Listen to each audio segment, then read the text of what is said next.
There we go. Hello, Elf Mickey. Elf Mickey. Make her kind of mischievous. Yippee! Mickey's a comfort zone drawing type thing. I should I'm always I do want to do more like challenging things, but sometimes on stream I'm like it's just too much brain power, you know? It does take a lot of brain power. A lot of brain power. Like Exit I out want to of my make like sound. Rip. Hello Emmy?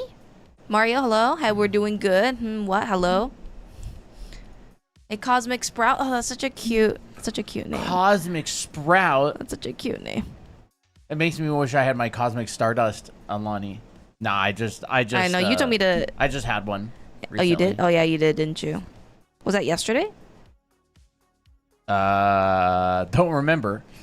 OMG, I love your art tutorial. I even brought your book. Amazing. Oh my gosh, thank you. Did you get volume 1 or volume 2? I love volume 2 personally. It's so cool. That's great. I'm so glad. Hey, how's everybody doing? Lena, Emmy. Someone says someone's name is just what? Yeah, I read that. We've been only live for about 2 minutes. Hello. I'm not really here during the live. Not usually here during the lives, but I love watching the VODs. Hello. Oh, hello. Love we. Wow. I wonder how many people watch the VODs like constantly. You know, we do have some pretty dedicated watchers. So it's nice to see you guys catch a live. That is fun. Yeah. Okay. I just ordered your book. It comes in tomorrow. That's awesome. Oh, that's going to be so exciting. How fun is that? You know, I'm so glad that our books can be a part of like people's drawing journeys, like the beginning of it. You both actually? Oh, sweet. That's fantastic. That is fantastic. Okay. Yeah, we're going to be doing some art tutorials. I'll probably work on some kind of illustration during the time as well. So feel free to ask any questions. There we go. Can you guys do eye tutorials? Let me think. We could. We do have... I mean, we do cover it a lot during streams. We'll see. Yeah, eyes will be sick, dude. Eyes would be sick. Okay. All right. It's like the lowest common denominator. It is lowest common denominator. Yeah. Don't forget, this is going to be the last week of challenges. A couple announcements. Number 1, last week of challenges. There's going to be a show on Friday. Number 2, we're doing a 10-hour-long live stream this Wednesday. Yes, so this if you want Wednesday. something to do during Wednesday in the U.S., probably Wednesday and Thursday in other countries, but we're gonna be going live at 11 a.m. Pacific, and we're gonna be live the entire day till like 9 p.m. So if you want something to do Wednesday, if you're still on vacation hanging out, and there's going to be another character design challenge going on stream, Yeah. and that's gonna be nice and fun. So we'll be live on the YT, and we're gonna also be live on the TikTok. So make sure you catch us Wednesday the 29th. And we'll have a good time. Yes, we do have tutorial books. This is what they look like. How to draw Anime Academy, How to Draw Manga is the first volume. Oh yeah. And then Anime Academy, How to Draw Characters is the second volume. And you can get them on either on TikTok shop or on Amazon. Yes. Yup. Those are our how to draw books. Wednesday will be an awesome day. It absolutely will. Yep. Wednesday Yes. 29th with this Wednesday, 2 days. Tomorrow, the day after tomorrow. Up. Yeah. Yeah, I know, Elf Mickey. So yeah, we can definitely talk about some eyes and clothes wrinkles. Maybe I'll write like a little mini list. Sure. Because I know that those are some things that everybody wants to do. It's always eyes Yeah. and clothes and hands. Male side profile, male torso. Okay. Bunny, hello. 3 cats, how you doing? Are you coming to the stream, Baba Spooky? Yay! Hard versus soft shadows? Ooh. Yeah, that sounds kind of fun. Clothes wrinkle. Yeah, we Clothes can wrinkle. cover a little bit of clothes. Yeah. Oh, did I spell that right? Yes, I did. Hair tuts? We did a bunch of hair recently on the last stream. Yeah, we did, didn't we? Yep, we did do like hair vents. Stuff we talked about, like scene hair, bangs, how to stylize different hairstyles.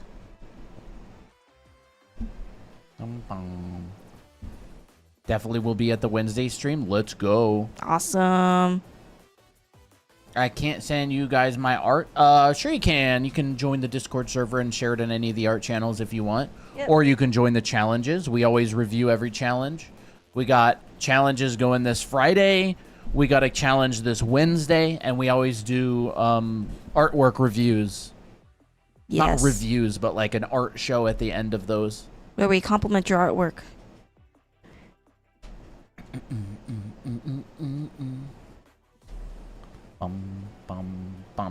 But no, we don't review art.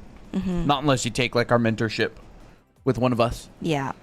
Yeah, we don't review art. We don't do critiques except on special live streams, like specific critique live streams. Maybe we'll do a little bit of critiques on Wednesday or something. I'm not sure. Yeah, we'll see. They're fun.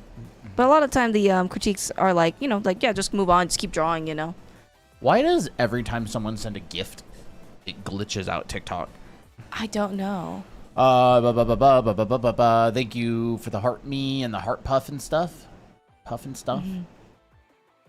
What I type of iPad? iPad Pro 13-inch.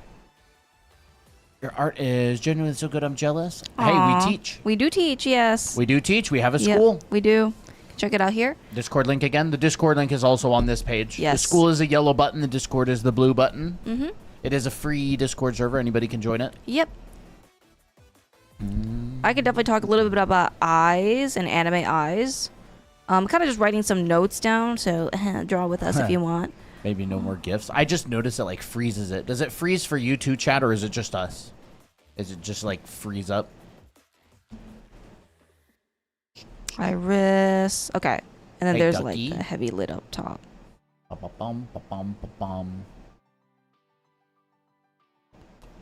Okay, I'll try not to get like too educational. I'll try to make it fun. Just a quick shortcut on eyes. An eye is basically like a rhombus. Form, yeah. Hey, we can talk about form later. Definitely talk about form. Form is very important for art. Like if you want to get better at drawing, know more about form. But we can also think about like graphic, like flat shapes and then form later. No, or it's both. a different question. Oh, okay, gotcha. I'll write it down. Yeah. I figured that was a different question, but I was kind of adding to it. So like whenever you're looking at an eye, there's a few components. There is an upper and lower eyelid. There is an iris and an eyelid, like the actual eyelid. And I know it seems obvious, but like some people don't really can't really, they think they know what an eye is, but then until they try to draw it. But what you can do is you can turn any shape into an eye by having these components. So like I can have like a pentagon like this. I can have an oval. I can have, maybe like more of like a triangular shape. And these curves right here can turn into these components. And all I have to do is just thicken the lash line, right? This is the lash line, which is the upper lid. Generally likes to be a little bit thinner on the ends, and then you fill them in. Like let your imagination go wild. Like this can really be anything. Maybe this one's like really, really thin. And feel free to interrupt me, Colton, if we have any like a lot of questions popping up. Lashes, eyelid on top, and a lot of the time the eyelids will kind of follow this shape right here. So what happens here also happens on this eyelid. They kind of like mimic each other. I teach this a lot in our anime art school, but then afterwards you just add in the little components like the iris, make them smaller for a more serious look, and then you can erase out like the outer edges. Like that's how I would approach like eyes graphically. You can make eyes pretty much any shape you want. Exactly. Especially in like an anime style. It's more of like shape language driven. So circle, square, triangle. Circle is going to be more friendly.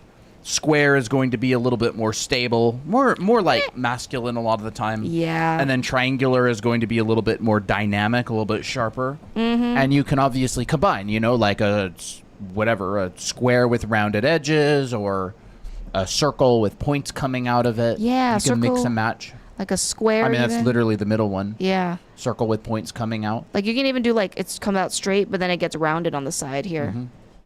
And then you can play with the eyelashes and make them extremely thick and bubbly, you know, bubble style, I guess. I don't know, it's not, has no name. It just has a cute, looks like bubble writing, like cute handwriting.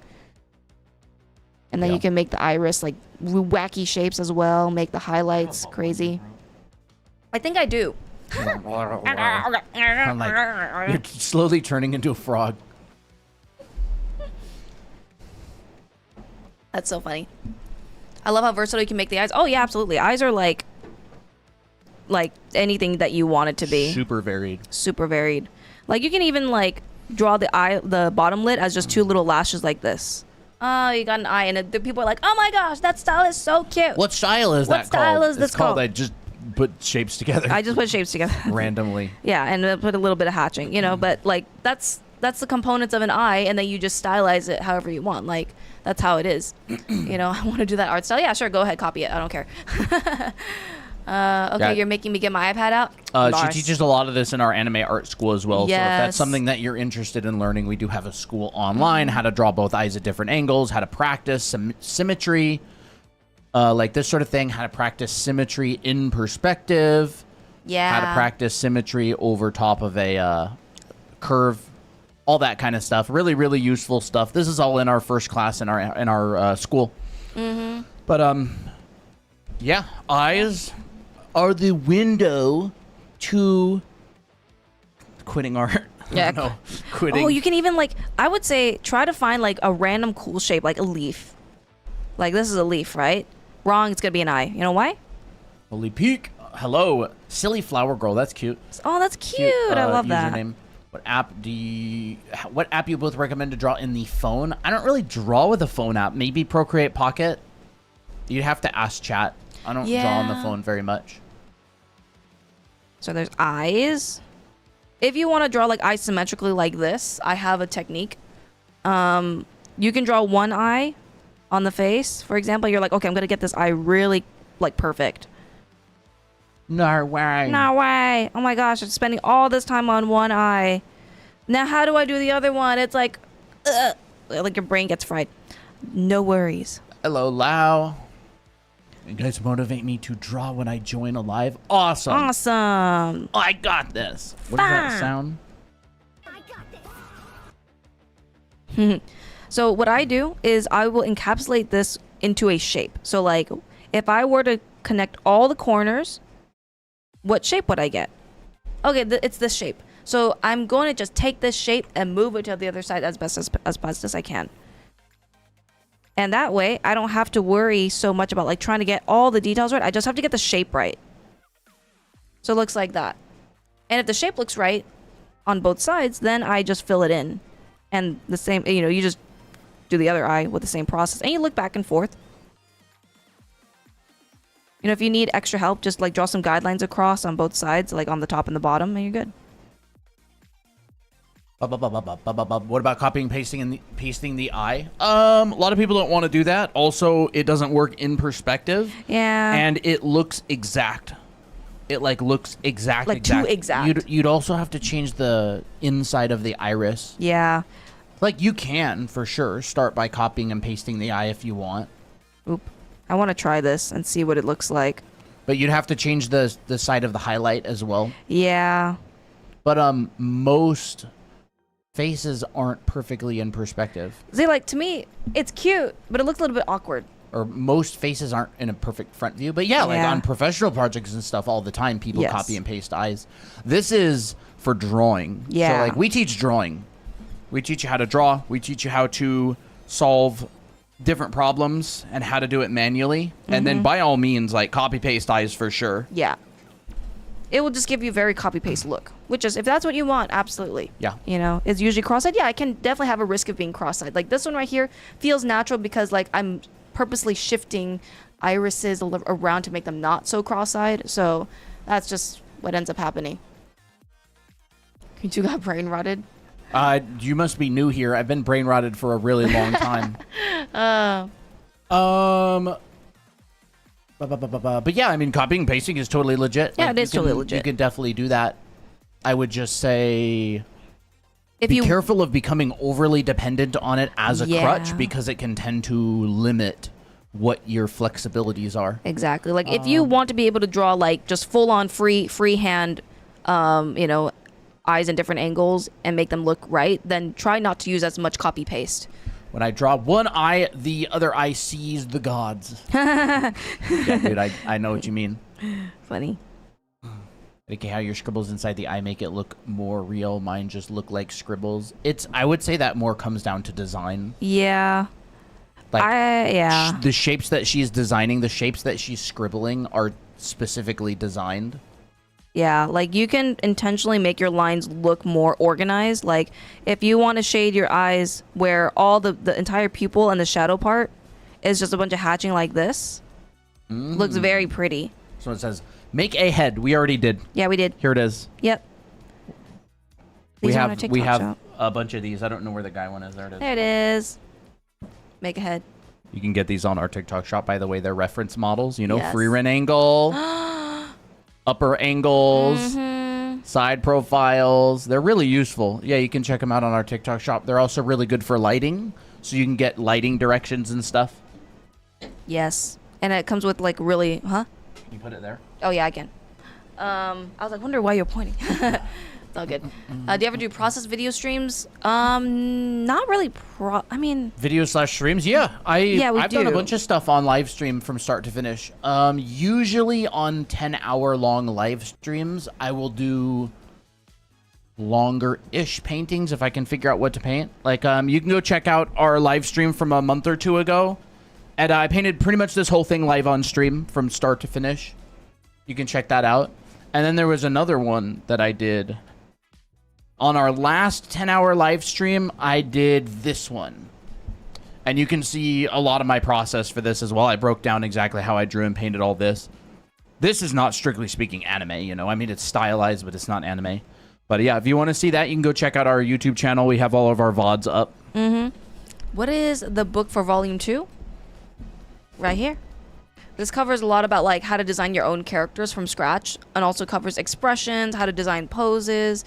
You know, you get to create like really cool characters that are themed, and how to draw people in space. It covers a lot of stuff that is just also just beyond just only characters. When is the next 10-hour stream? It's Wednesday. It is going to be days. Wednesday. So the day after tomorrow, we're streaming for 10 hours. We're going to be live all day long. Yeah, Do you have the fun. speed paints of your illustrations? Those two that I just showed you, you can watch them on stream. But no, I don't really do speed paints. I just paint. I just paint and have fun. Yeah. My latest piece that I'm working on is this one, but I haven't been making very much progress on it lately. So this one I'm going to bring to the quality of probably those other ones. I'm going to try a wild decision, Colton. I'm going to blend No. my iris and my eyelid and see what comes out. A lot of times stylus comes from experimentation. risky. Wow. You guys have saved 10-hour streams on YT? Yeah, all of our streams are Yep. on.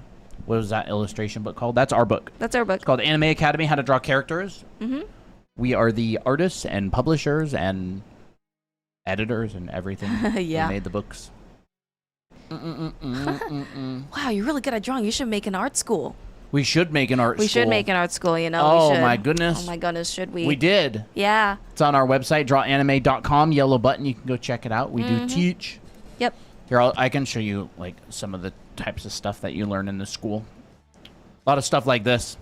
Yeah. How to draw heads, how to draw faces from different angles, learning the skull, learning anatomy, right? Arm muscles. These are all out of order for some reason. But it's actually not bad when you're switching over like to different topics. You're like, oh yeah, character design. Character as well. design, how to take references like this fire hydrant we took and translate it into like an interesting character, right? Like chains and the shape language, and go, what would this look like as a character sketch?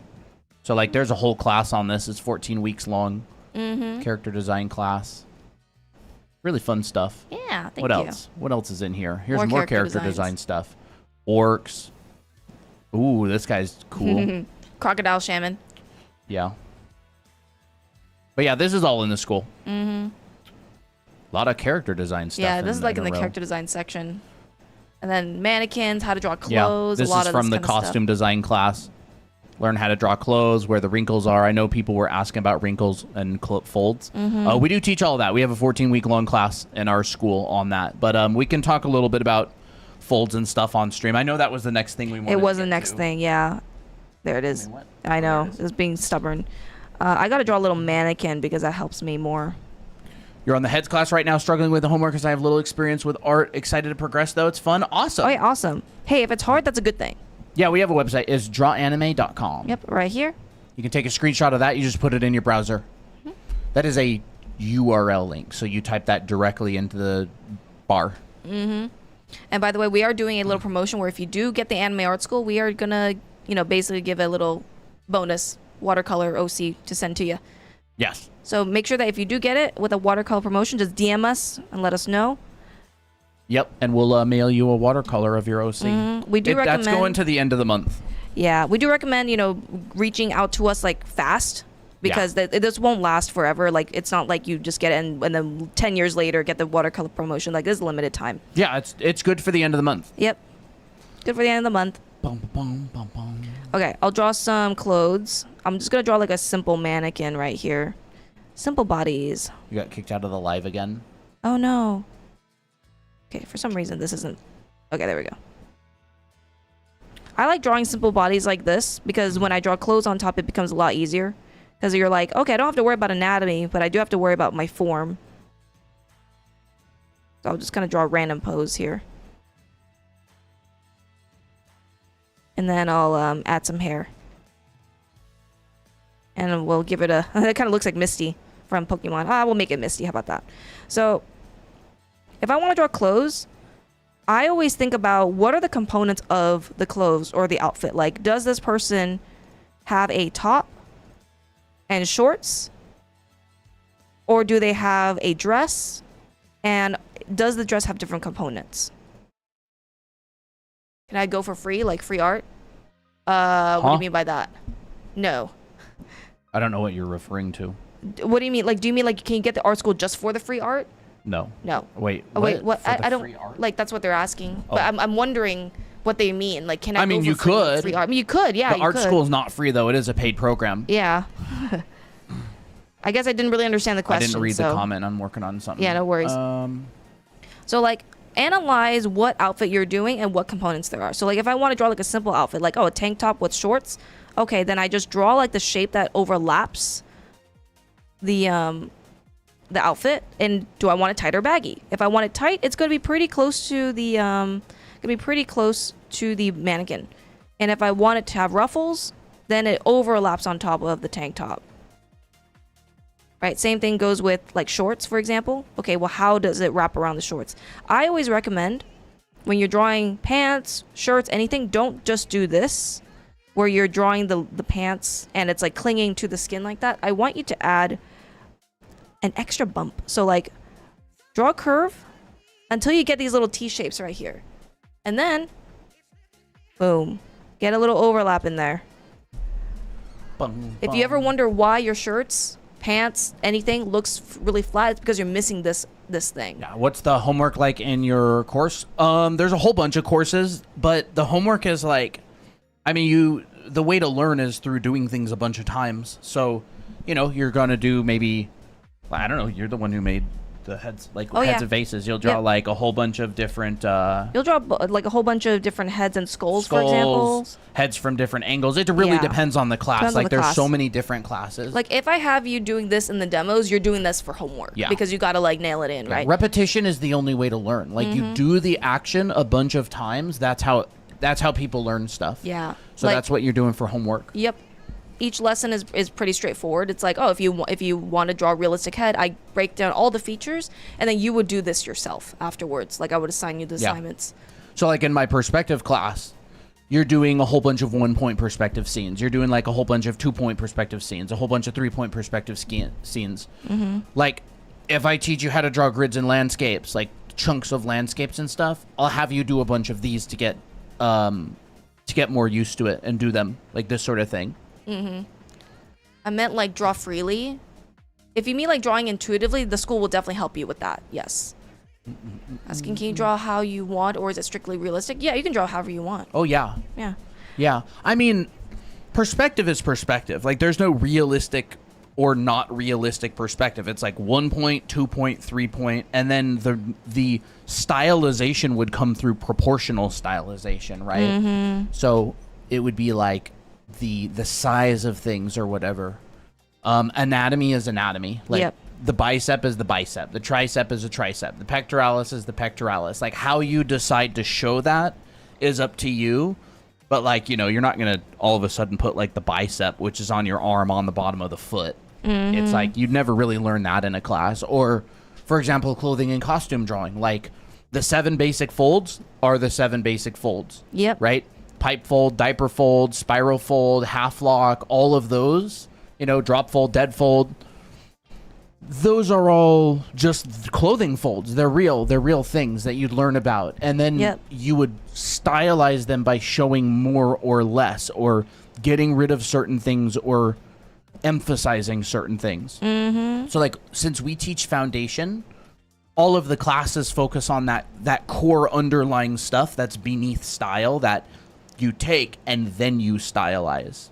Rather Yep. than, like, we don't teach styles so much. Like, we draw in style, in a style, but we don't teach it. Yeah. We focus on the core fundamentals, like Focus on what the you'd core learn in an art fundamentals. school. Yeah. Oh my gosh, my drawing's not cooking right now. Yeah. Yeah. So, like, how to cast a shadow is how to cast a shadow. Like, anime characters might be cell shaded. They still have a lit and a shadowed side. You know, realism would have, like, a lit and a shadowed side.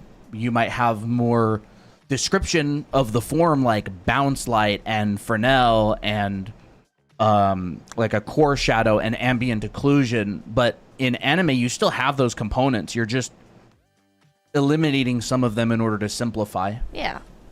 Like, for me, I'm not drawing every single fold there is in Mankind on this shirt. I'm just drawing what's important. So, like, for me, this is important. This between the chest is important. The shoulders is important. And then the seam line is also important. Because that gives me just enough information that I'm like, okay, yeah, I don't need any more. Yeah. What are your thoughts on those who justify bad anatomy by saying just it's my style? They can do whatever they They can want. do I don't whatever they care. want. Yeah. Like, that's fine. Don't bother me at all. We teach anatomy, though. So if Yeah. you want to learn anatomy, that's what we teach. Yep. But if you want to draw however you want to draw, then just draw however you want to draw. I couldn't care less, honestly. Yeah. I'm just Like, like, yeah, sure, go ahead. You know, you I don't do want to you. tell other people how to live their lives. Yeah. But if you want to learn, then that's what we teach. Yeah.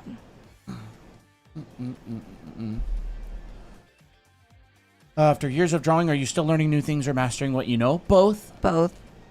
Definitely both. It's a lifelong process. You know, I saw a illustration from WeChat manga, and the way how they emphasize folds is very interesting. A lot of the time when you're drawing folds, you will have a general direction of where the folds want to go. So, like, the artist wants all the folds. Go ahead. Anime Art School Live, how much one-on-one time do we get weekly? You get about a 2-hour call. Yep. So if it needs less time, we'll go less. If it needs more, we usually try to keep it around 2 hours. But you're free to DM and ask questions and stuff throughout the week. We'll respond. Yep. But as far as the actual time, you get a 2-hour long one-on-one call every single week for 14 weeks. And then, you know, that'll be like work critiques. It will be anything from explaining lessons, answering questions, helping you build a portfolio, whatever. Whatever you need. It's a mentorship to the student. So we meet up and discuss what specifically are your needs, and then we build a plan around that. Yep. What's it, YouTube? It is Draw Anime Academy. Yep. We have the same name on every platform. So you search us up on Instagram, YouTube, anything. You type in Draw Anime Academy and you'll find us. So what I did here was I did little arrows. I think when it helps a lot, like when you're doing clothing studies, to do arrows on the clothes because it helps you with like direction. And then afterwards, you basically just draw your folds along these arrows, but you don't draw it entirely all around. They're kind of like form lines. Why do these folds happen? Tension point at the butt. Tension point at the knee. You'll get lines that connect the tension points. So you'll see that those arrows that Christina drew, they're connecting those 2 points. Yep. Like when I lift my arm up, my shoulder is becoming a tension point, and you see lines coming from it down to the other tension point, which in this place is like gravity, right? The bottom of the shirt. If I put both my arms up, look at this. Tension points on each of my shoulders. Yeah, and you got a diaper fold. And we have a diaper fold in the middle because a diaper fold is created because you have two and then gravity's pulling down, so you get swoops. Yeah, I got swoopies. It's like a jump rope. Yep. So, and then like a half lock fold, for example, is in the knee that she drew. Yep. Wherever that right is. there. There it is. You'd get a half lock fold in there. Why do we get half lock folds? Cylinder changes direction and the cloth has to keep up, so it bunges on one side. Yep. Boom, boom, pew. Like that. A bunch like that. Yeah. And Knowing so when these happen. you can learn these folds and you can learn the principles behind them, and you can look at somebody's outfit and go, oh, I see the tension point. Oh, I see the compression point. And you can like reconstruct it. You're not just like copying, you're actually understanding and reconstructing. Yeah. So you don't even have to draw the same as your reference and it will look accurate. Like, I know what these folds are doing because it like logically, physically makes sense with the physics. Oh, yeah. Do you guys teach perspective? Yes, absolutely. Yes, absolutely. What do you want to know about perspective? Yeah. That's the best explanation I've heard for folds. Thank you. Awesome. Cole Just did a really good remember, job doing that. do a bunch of studies. The way that we teach clothing folds is we teach the 7 basic folds, what components make them up, tension and compression, and then we have you go through a whole bunch of different references, identifying the folds on a model, and then recreating it yourself. Yep. Through repetition. That's how you learn stuff. You do it over and over and over and over. And then people will be like, how do you just know this stuff? Because you've done it so many times that you've memorized it. Oh, Memorize yeah. the patterns of clothing. Draw heads? Yes. Yes. Yeah, perspective. Yeah, whatever question you had about perspective, you can go ahead and ask it. What is a drawing tablet with no internet capability called, and one that doesn't require having a laptop? I want my kiddo to focus on her drawing, and I want to get one that only has that. Let me think. I think pretty much every drawing tablet that's like a standalone that has its own operating system is probably going to have internet capability. As far as I know of. I haven't tried it personally, but there's, what is it called? Wacom Move Inc. Oh, the one all-in-one, like Yeah. computer and tablet. Yeah, so I know that different drawing tablets, like if you want it to be standalone and it doesn't connect to a computer, it's going to need its own operating system. So different companies make operating systems like Windows or Android or whatever. Sometimes like a tablet brand will partner with like Android, and they'll put the Android operating system on a tablet. So if you want a standalone, you could do something like an iPad. It's not a dedicated drawing program, obviously. Like an iPad is an iPad. You can draw on it. Well, Surface Pro could probably work. I've seen Surface people Pro, use that. I know that tablet companies are coming out with tablets that are for that specific kind of thing. Again, the one I know about is called the Wacom Move Inc. Moveinc. I've never tried it. I think it's called that. Oh, okay. INK. You'd probably want to look into something like that, but I'm pretty sure every single one has internet connection ability. I don't really think they make tablets and stuff that don't connect to the internet these days. Yeah. Surface Pro, Move Inc. Yeah. This is an iPad here. Yeah. We have an iPad mini right there, and it's great for drawing. They're expensive. Like, I think this one was like $600 and it doesn't even come with a pencil. Yeah. But I mean, it's an iPad, so I know that there's dedicated tablet computer type tablets things out there. Some of them run Windows, some of them run operating systems from other things. That's all I know. I've never really used them that much. I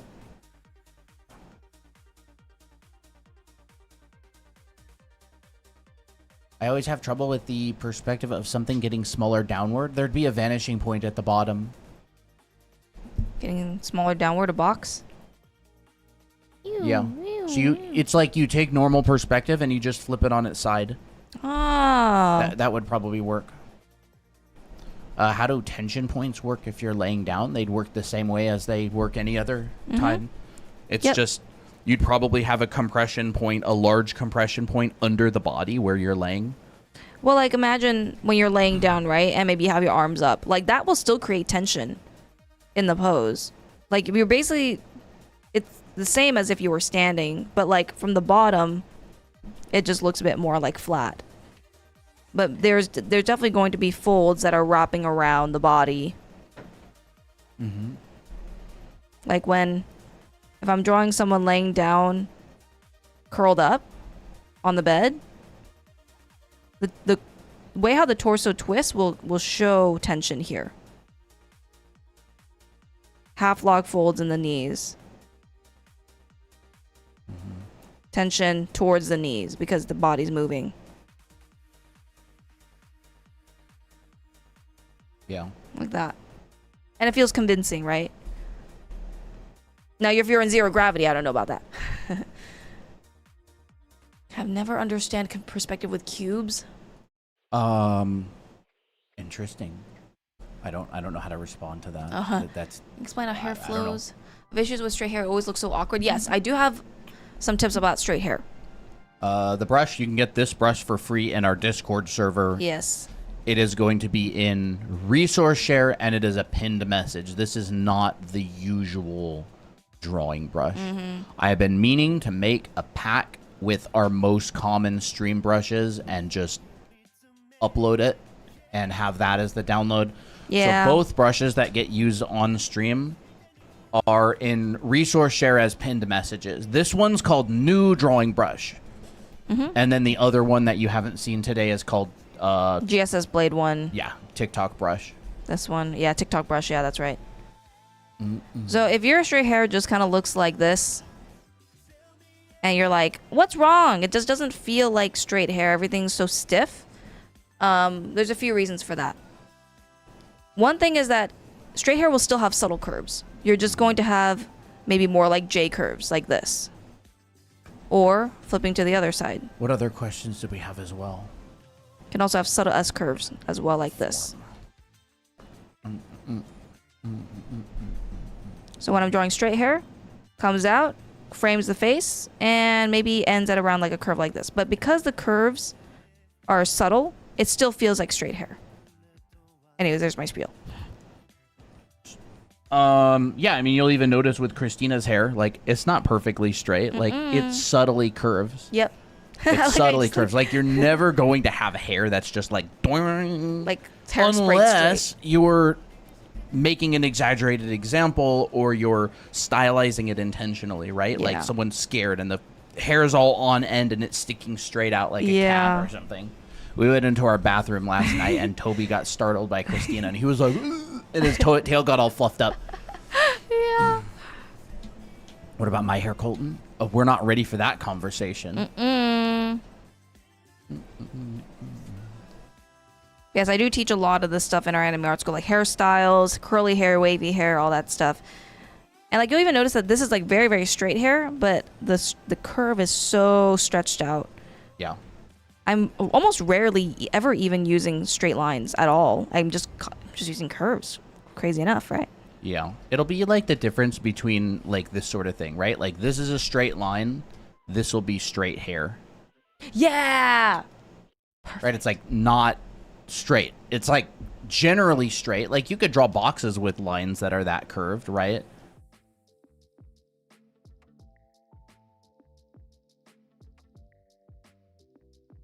You know. There's like a box made out of straight hair. You could just take my hair and just, I don't know, sew It's it not into like a box. straight. It's like straight enough, but it's not perfectly straight. Yep. So think straight, slight curves. And remember, like, hair is going to have gravity affecting it and stuff like that. There was a question earlier about eyes. How do you level the eyes if one is closed? In anime style, the upper eyelid will come down. So the eye will be around the level of the lower eyelid of the other eye. Yeah. It's like, yeah, Yeah, you can do that if you want. it's kind of like, Yeah, it just reaches the bottom lid. it's for kind of the like that, right? Yeah. Also, it depends on how you close it, but Yeah.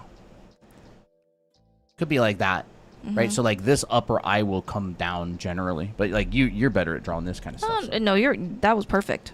I always think, what's my lower lid? This lower lid is going to be what it looks like when it's closed. And however it's placed, you can have one that's winking, so it will like stretch up a little bit higher, or you can have one that's more relaxed, which will probably be like towards the bottom of this eyelid right here. And then this shape mimics this shape. So like if I were to just take that out,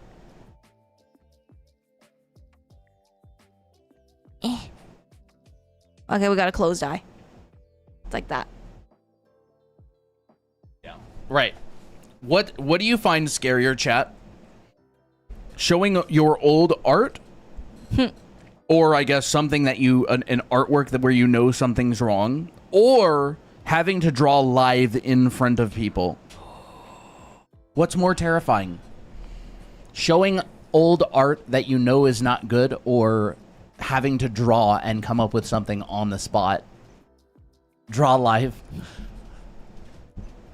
Live drawing. Why? Like, what's the reasoning behind that? Probably the first, drawing live, having to draw live 100%, old art 100,000%, drawing live in front of people, the latter. So I'm hesitant about streaming, drawing on the spot for sure. Old stuff. Wow, it's kind of split. It is kind of split. Live, old. If I had to teach my class how to draw bodies, I might have cooked, but it was embarrassing. That's awesome. Having to draw live, everything goes out of my head. Interesting. Oh, it's like stage fright. They see all your mistakes, and if you know it's bad, you become embarrassed. That's crazy. I'm like making chat live through Trauma. a traumatic event. Did I just see a Brayden join? Brayden! Interesting. Having to choose between the three, honestly. Tension of people watching and maybe judging you. Just stream draw me for a little while. You'll become immune Oh, yeah, to it. that's so true. Stream draw me in front of 400 people and just watch the chat fill up with like, oh, this is off. Oh, fix that. Oh my gosh, yeah. You realize that people who judge are just like, they just sit on the fence. They never do. Mm-hmm. You're just like, oh, I guess it doesn't bother me that much. It is traumatic. I don't like audiences. I can't do public speaking either.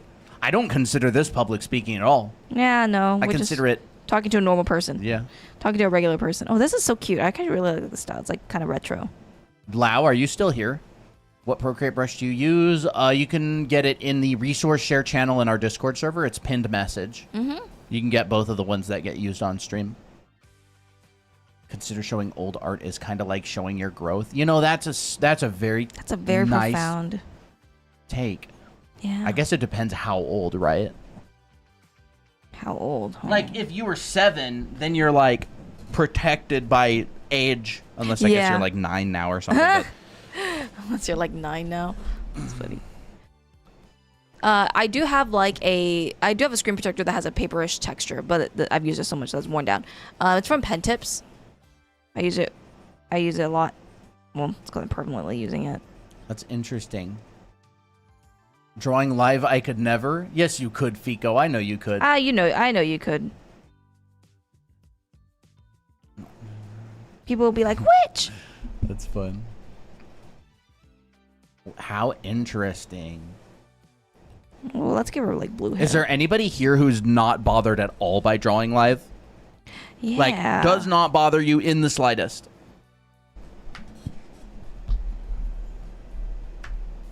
Me? Nice. Cosmic Sprout. Okay. That's great. I just like to break up tutorials with a little bit of chit chat here and there. Otherwise, we'd lose our minds. I know. Same. Drawing Real. live can be fun, but it can be annoying when the wrong audience join. You know, you That's it, sound like really. someone who's drawn live here and there. Because I know what you mean. It's like when we do a Draw Me on Roblox and all of a sudden there's 700 people who are complaining. I know, right? I'll be like, chat ain't. Fox So- is like, Fa, fa, fa. Where is Fox today, anyway? What's your guys' favorite animes? Cardcaptor Sakura, for sure, one of them. One.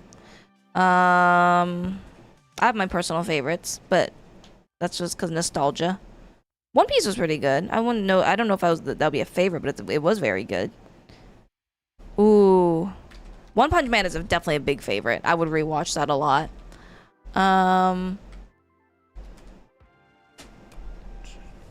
I've definitely watched Hardcatch Pretty Cure, and that's one of my favorites, personal favorites. An art account, and sometimes people spam me to add them on Roblox for Draw Me. Oh yeah, I'm like, dude, just follow. Bah.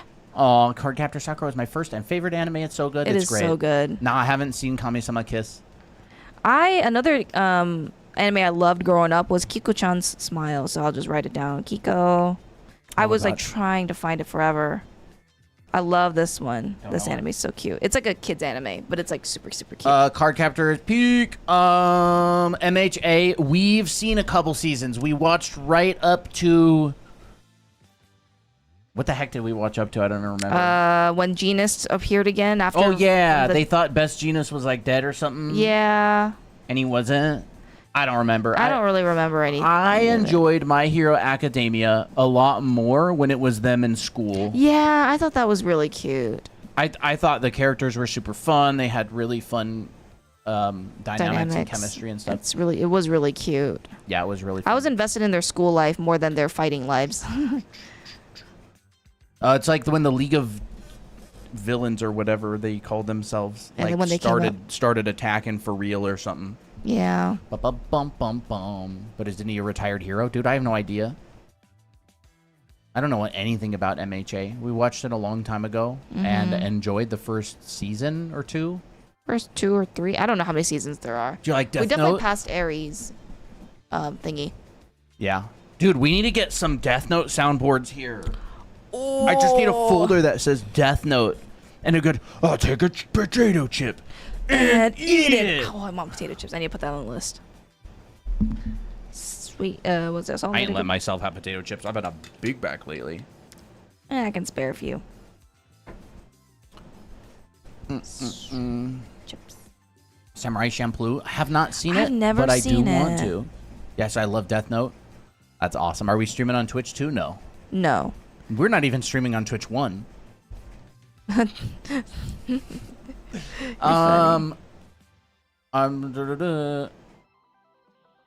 your art style inspired by Madoka Magica? Nah. She just No. draws whatever. I would say one of my big inspirations was Clamp and Arina Tanemura's artwork. I had a manga that I read growing up called Legend of Princess Sakura, and that inspired me like so much. And yeah.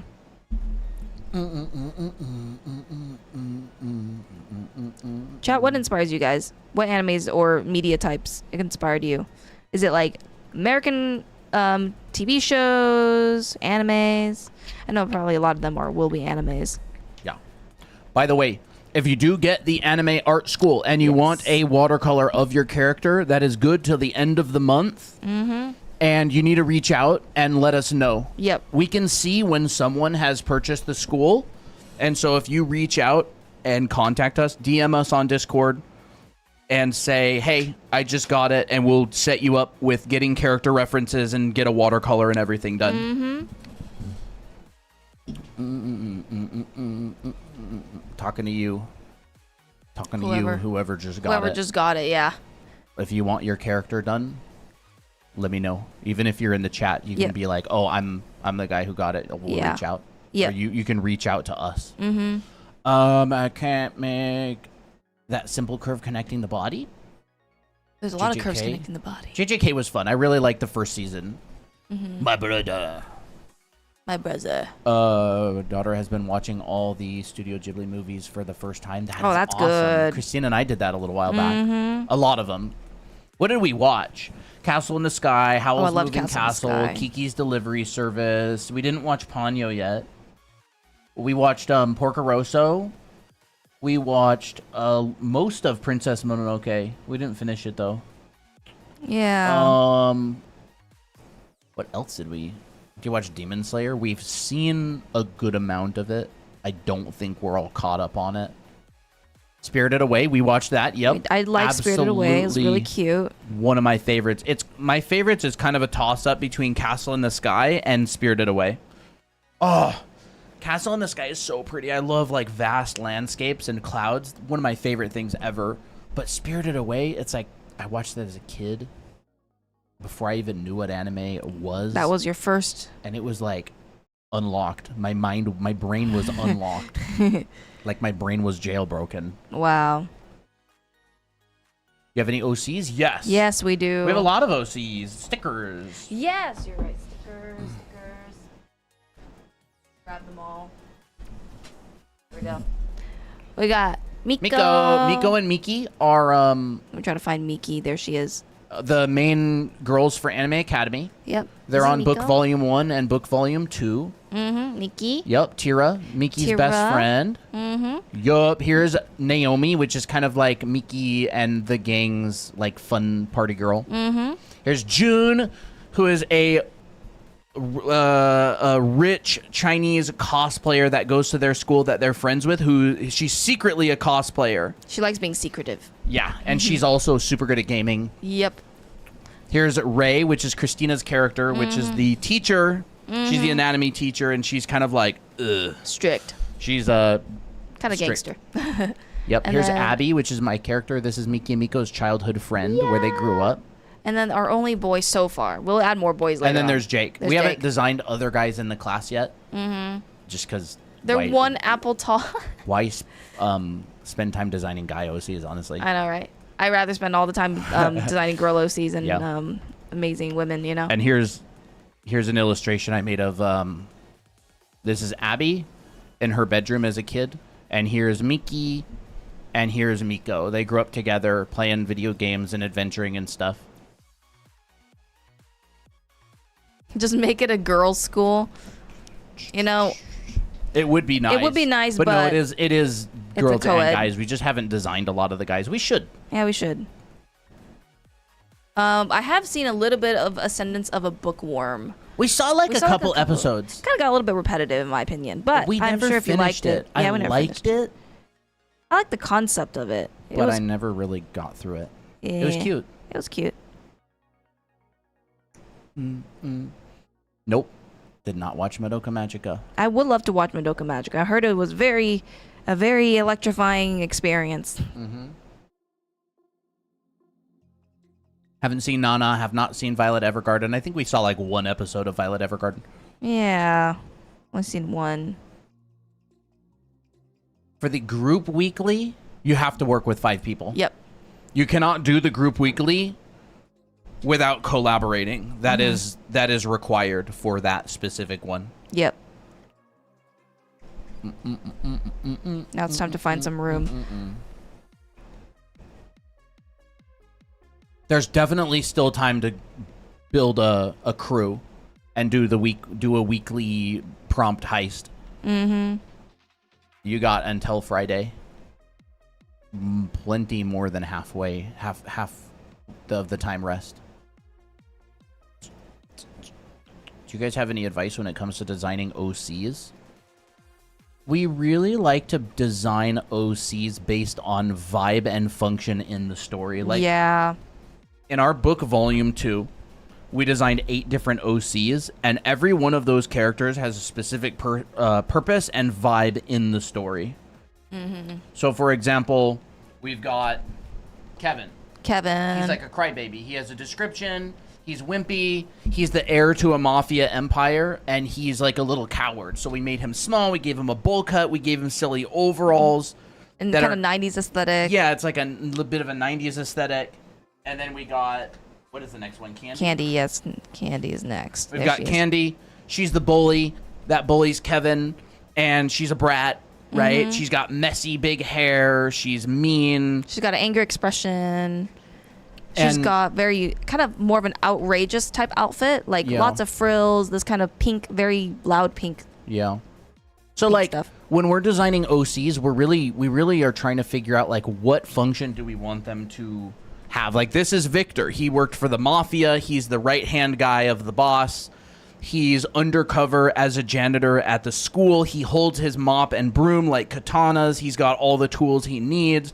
He's strong. He's got scars and tattoos. Like he's seen some things, but he also looks nice. He's obviously the good guy. So like we build these characters with specific vibes in mind. This is Faye. She's an assassin. She's undercover as the math teacher. And you can see that she's like kind of muted colors, reserved. She's got the jacket kind of draped over her to hide her a little bit. She has a strong silhouette, short hair. You know what I mean? Like designing characters for me is all about like what function does this character serve and how do I make that character serve this function? It's like if you want your character to be everything, then they're nothing by default. Like they don't fit serve into any purpose if they serve every purpose, right? It's like, how can you have a bowl and a strainer at the same time? It's like it either lets the water out or holds the water in, right? And for me, like when I was designing Juliet, I wanted her to kind of be like an inverse of Faye. Yep. Like she's very outgoing, very wants to get her way and in like an open way. And Faye is like, she's an assassin and she's reserved and she's secretive. Yep. Juliet is very open. She's very like voluptuous. She's very like, oh, I flirty. get my way by being flirty. And she's also very competent and strong. But she's like, she's a seductress, you know? Yeah, but she's also professional because she works for the government and she's posing as the principal, and so she can kind of throw her status around in order to bully people into doing what she wants. Yes. It's fun. Faye can't do that. Faye can't do that. She has to keep undercover. She has to be like kind of more unnoticeable. And then there's Simeon, you know, crazy doctor, so I made his outfit like more like flared out. For the anonymity. Yeah, we spent a long time on these character designs. Like we went back and forth with them. Let's go back to Simeon. We went back and forth with them a lot. Like Simeon has a very sharp shape language. You can see that all over the place. His silhouette is pokey. You've got pieces sticking out here, ears, all this kind of stuff. But it's also kind of whimsical, like the end of his beard here, right? There's Fox. Poor Kevin. Yeah. There's like so many pokey bits. Like there's that pokey bit. But he's also got like this kind of bag that looks professional to make him look a little bit more. Look, there's the mask because that was pre. That was a bit lower, not pre. It was like after. I mean, lockdowns. School doctors usually have masks. That's true. And then even his calves and all this stuff is pointy. Yeah, we designed 2 versions of all of them. By the way, we designed like a medieval. We call it like the isekai version. But anyways, we'll go to the next one. Maya, she's super sweet. She's very nice. She's Kevin's friend. She helps him out, gives him advice. She likes gardening. And she's very nice. She's very bright and cheerful and can see the bright side and stuff. So it's like that's how we designed her to be. Like she's obviously not like emo. No, she's obviously not a negative Nancy, right? No offense to anybody named Nancy. She's like not negative. She's obviously positive. So like we want the character design to feel that way. She's kind of like the ingenue in this one. She's like the ingenue in this one. She's like young Cinderella. Yeah, she does look good. Yeah, she's like cheerful, but she's like, oh my kinda gosh, naive. I gotta tend to. Oh, there's dust everywhere. I gotta like. She's an apothecary assistant in this one. Yeah. Because she likes that, and that is also another living. And then there's this guy right here, her brother, Nick. You know, I made him more sporty by giving him more spiky hair. He's got open jacket. Cheerful. He's like the jock. He's very sporty. This guy was literally meant to be anime protagonist material core. Yeah. That YouTube can't see. Oh, oops. I didn't realize. Anime protagonist core. And then he's a traveler in this one. He's an adventurer in this one. So they have like different modes or different versions of each of themselves. Hey. Yep. I would like to see him there. Right? And all these things are like functional. They're not overly designed. They're not over the top. There's not too many colors. There's not too many things going on. Like when we're designing OCs, this is the book, by the way. When we're designing OCs, we're not trying to go to the extreme. Like not everything. Like some things will be extreme, but not everything will be extreme. Yeah. Because if you have everything extreme, then it's not really. then nothing is. Yeah. It's like if everything is all the way dialed up, then nothing sticks out, right? It's like a spike is only a spike because it's the only thing that sticks out. Mm-hmm. Otherwise, the whole floor is just raised. Yeah. So then this one right here has more of interesting shape language than the original, but that is because he has wearing oversized clothes, and oversized clothes has a lot of like whimsy to it. Makes him look even smaller than he actually is. Yeah. But And this one's more anyways, obnoxious. yeah, if you want to see all those in more depth, you can get our book, Anime Academy, How to Draw Characters. It's on Amazon and TikTok Shop. You can also order a version that's signed and has a drawing in it on TikTok Shop. You can get it there. Oh, yeah. It's fun. It's fun designing characters. I love designing characters and Yeah. stories. It's really cool. It's like vibe. What's their fashion aesthetic? Are they meant to be more plain? You know, are they meant to be more like structured or utilitarian, stuff like that? What, you think of me drawing my own manga? Go for it. Do I it. think it's one of the best ways to learn. Like, I'm a really, really, really big fan of, obviously you want to focus on foundation and bring up those skills, but I think a person should start their passion project /S passion projects as early as possible, because it's very easy to fall into, oh, I need to be good before I start. I need to be good before I start. But then you never feel good enough, and then you're like, crap, I have to practice. And it's like, it becomes this like roadblock in the way of just doing the things you like. It does for me. So like just starting the project and then learning on the go is amazing. And you have all these like art students out there who are just like, no, like you need to practice perspective. Oh, you need to practice this. It's like, yeah, like I agree, practice that stuff, but also do the things that you really like doing, the things that you really want. So I totally agree. I think starting a manga is phenomenal. It's like great at any time.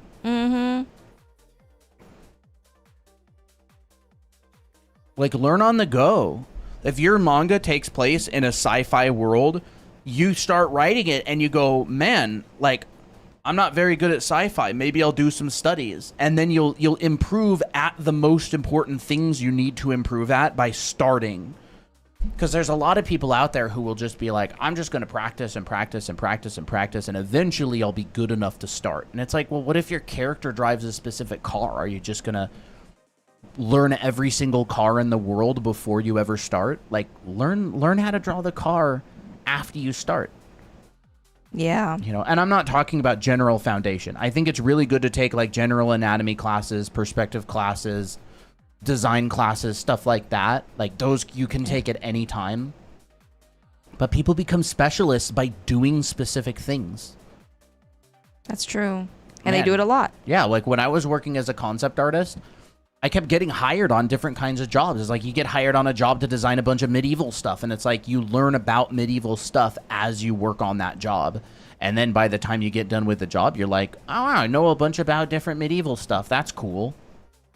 And then you get hired on a project that takes place in, I don't know, like the West, the Wild West, and you learn all about like different revolvers and, you know, horses and carriages and all kinds of stuff.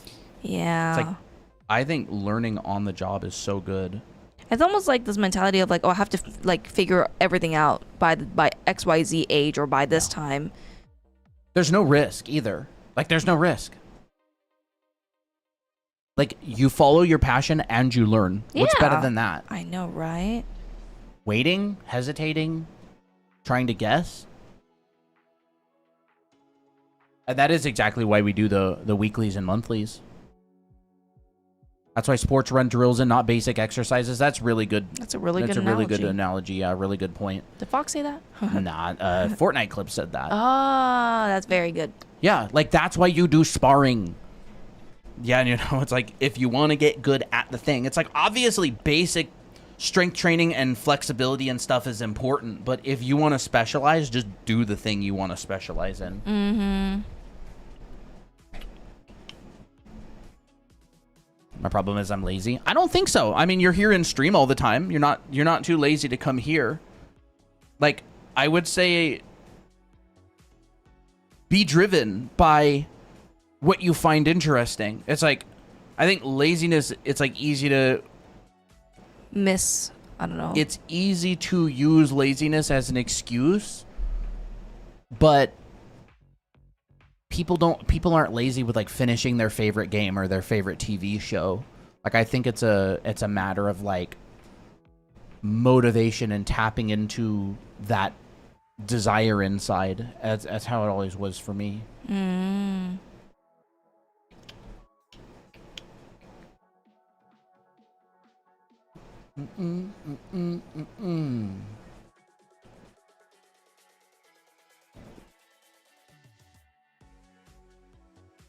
And sometimes just allow yourself to like just relax and doodle a little bit and not have to worry about what it should be or what it could be. Just like let it kind of flow, I guess. Yeah. That helps a lot for me. Like I have no idea. Like when I design, if I like draw Elf Miki, I have like no idea what her design's gonna look like. But I have a general idea, so I'm just gonna start there. Stream take no effort. I mean, I would say battling with chat is definitely effort. True. Right, Fox? I mean, some people would be like, oh my gosh, like, Did either of you worked on an anime before? No. We don't animate. We No. teach Drawing Foundation. What'd you say? Don't worry about it. Here for the battle. That's right. Love it. You know, I heard someone say like, oh, when we were showing the character designs, like they were like, oh, I'd be too lazy to design all that. I think of character design as like a character creation game. So it's like, oh, what pre-designed outfits or what, like what eye style, what hairstyle, do I want, and then I just put it on the character, and I have a base. So like starting with bases is great too. Like meaning like you make your own base. And then you work with that. Let's see. Let's make her leave pants more like this. That's cool. Alex Konstad was the art director for a long time of the Avatar movie. Really? Yeah, Alex Konstad's one of my favorite designers. Ah, that's cool. Dude, his stuff is so good, it's crazy. He's the guy that made this. That made these. Oh, really? Yeah, That's the so cool. horror project. Whoa. That's really cool. And then I guess he went to work on another gig and someone else became the art director, like, I don't remember, like halfway through or something. Interesting.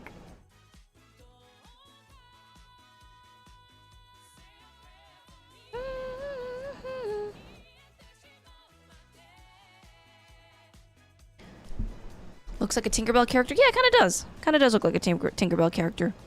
Miki is pretty Tinkerbell, honestly. Tinkerbell core. Bum, bum, bum. Maybe I should have like these little leaf socks that are kind of uneven or something. How long did it take for you to draw like that? She doesn't really keep track, but she's been drawing seriously for like over 10 years. Yeah.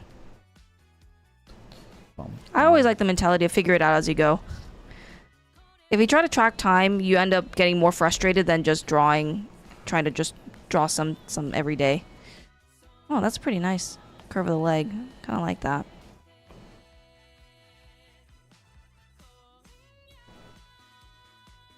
Ba-da-ba-ba-dum. Maybe I'll make the skirt a Hey, little bit Katsua. more.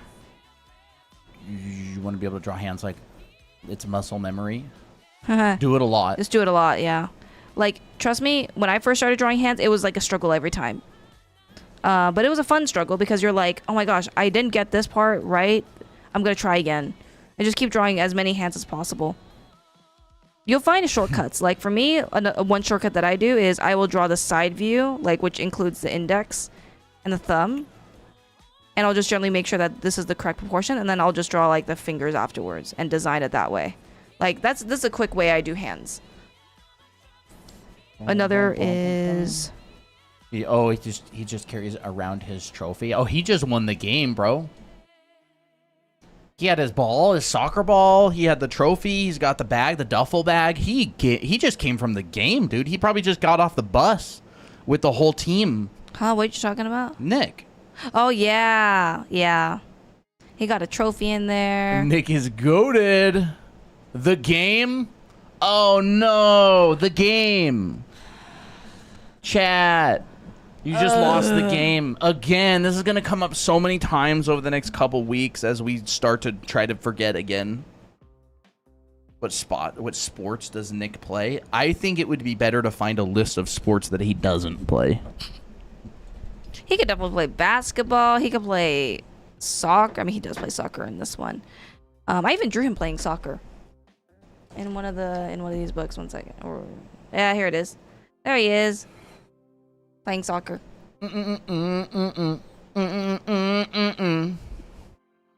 I don't think he would motorcycle. Motorcycle did. No, dude. There's a motorcycle. Someone who owns a motorcycle in this neighborhood, and for some reason they love driving at midnight. Really? I never heard of it. Yeah, it's like I don't know what it is. They like come home and go out at midnight all the time. Like, what do they think they are, like a night rider or something, dude? They're so annoying.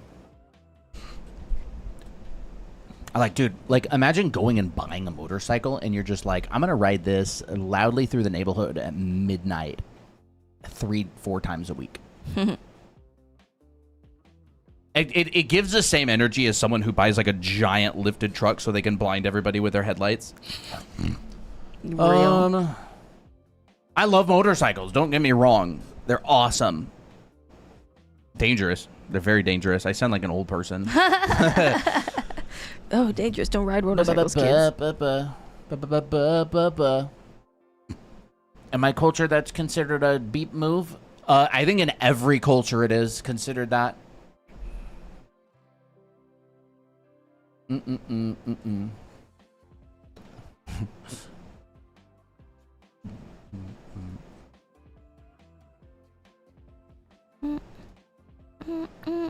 Now what? Any more questions before we move on from here? Real. Oh, Fox, earlier we were saying what's scarier, showing old art or drawing live? Sharing, and I modified it and I said, what's worse, sharing art that is either old and you don't like it or you know something is clearly wrong with it, or drawing live in front of people and you have no idea what you're going to draw and you have to draw now? Well, Fox had the drawing live experience, so she might prefer that. Old art sucks. I love drawing live. What's that song? You love yapping live as well. Let's draw her in a more manga-ish style. You like to make a sort of dress-up game for your OC and think of outfits you'd wear? Same.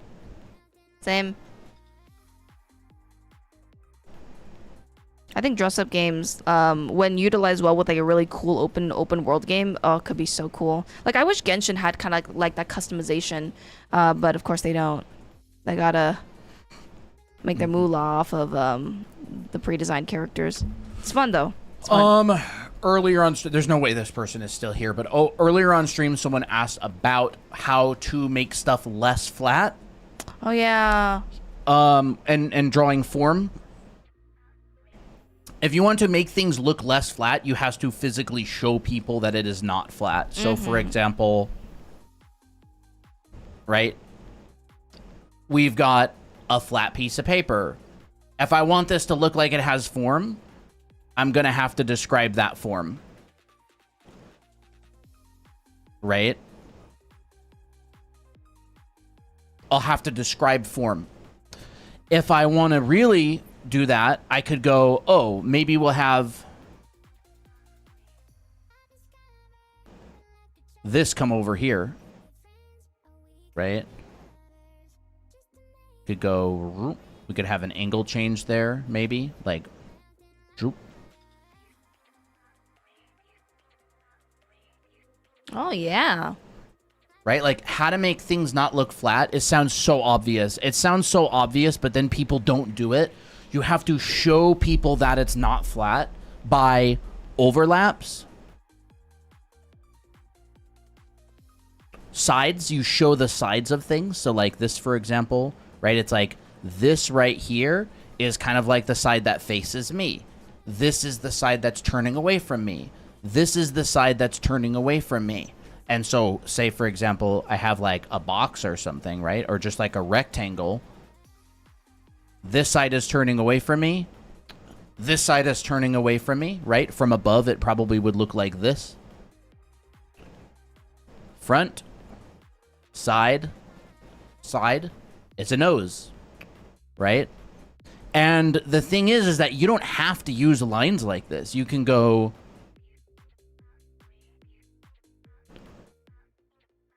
Ooh, fancy. You know, there you go. You can have side that's turning away, front.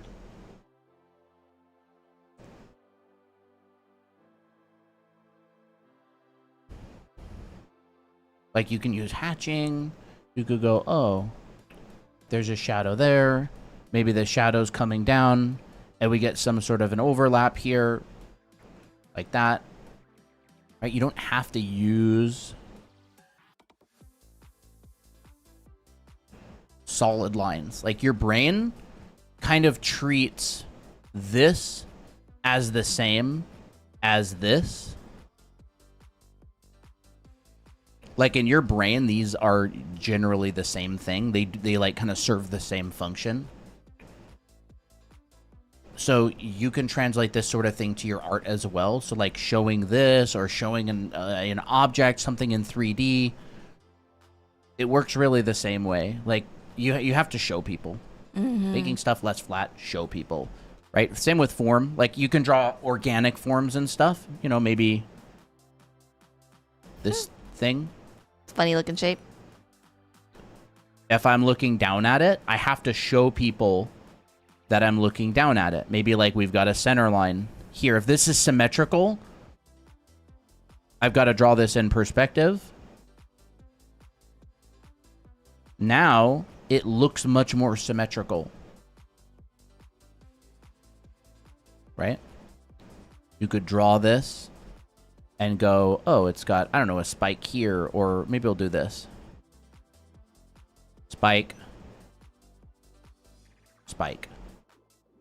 Whatever this is, like it doesn't really matter. This could be somebody's nose, this could be somebody's head, this could be whatever. Oh, I see. Wait, hold up. I see where this could be going. You know, this could be like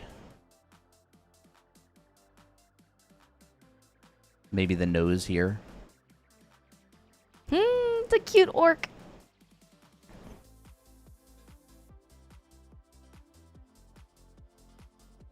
Oh my gosh, he looks good. He looks very good.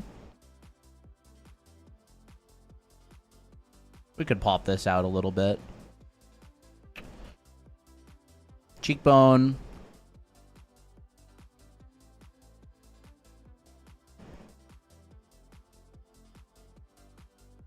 There's a center line again. Yeah, it's like a little orc or something.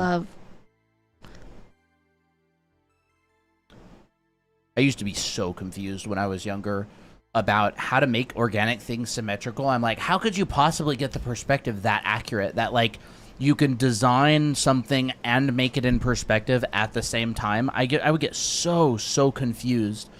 And then it wasn't until there was this guy in my class, his name was Ray, and he would draw these really awesome heads.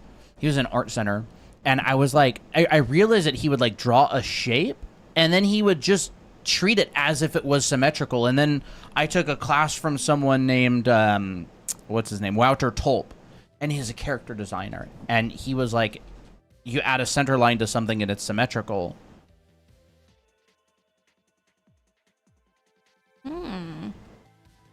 Right? Oh, we'll make this a little bit more interesting. Maybe like a foot. Oh, like a boot. Right? And it's like,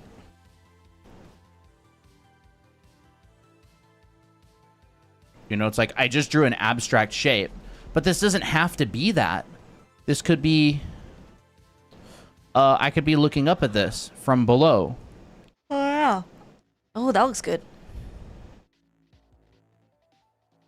See? Oh, wow. All of a sudden, and maybe we have like a vanishing point, I don't know, like back here, we go like this. What are those things called? The grooves or something? Or the treads? Treads, yeah. Law says Colton streak. Oh. Forgot about that. Ooh, Right? that And looks it's really like good. a different, like we're looking at it from a different angle now. And so organic forms, or I should say organic shapes, because that's like what this is, right? Like, I don't know, maybe we go, oh, we'll do...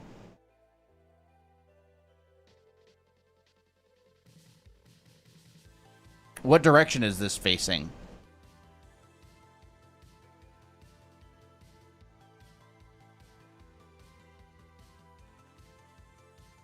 That direction?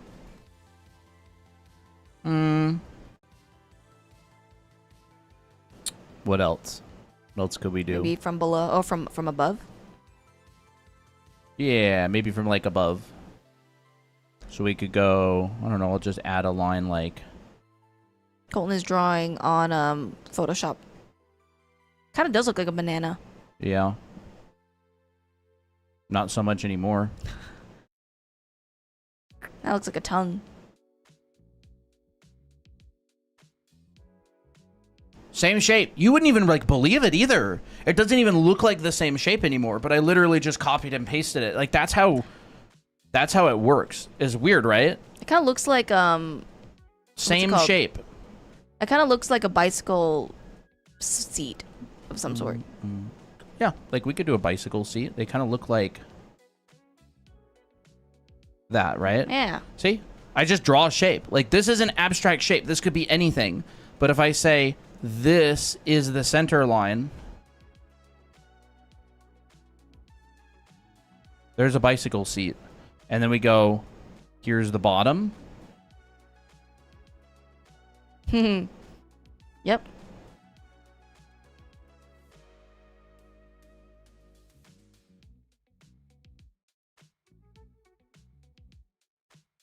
Draw a banana seat, Fox says. I don't know what a banana seat looks like. Right? And that could be a tongue. Ah! Right?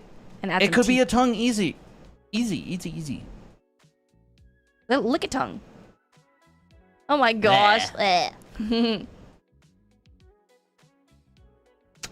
So like this stuff, it's like that's why shape language and design is so important, is because it's universal. It like you can make anything look interesting through shape language because it's just kind of an abstract way. Like the brain perceives shapes in an abstract way.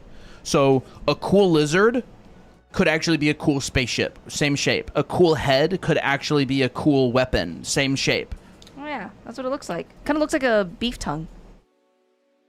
Banana seat. That's interesting. So wait, go back. So what it kind of looks like.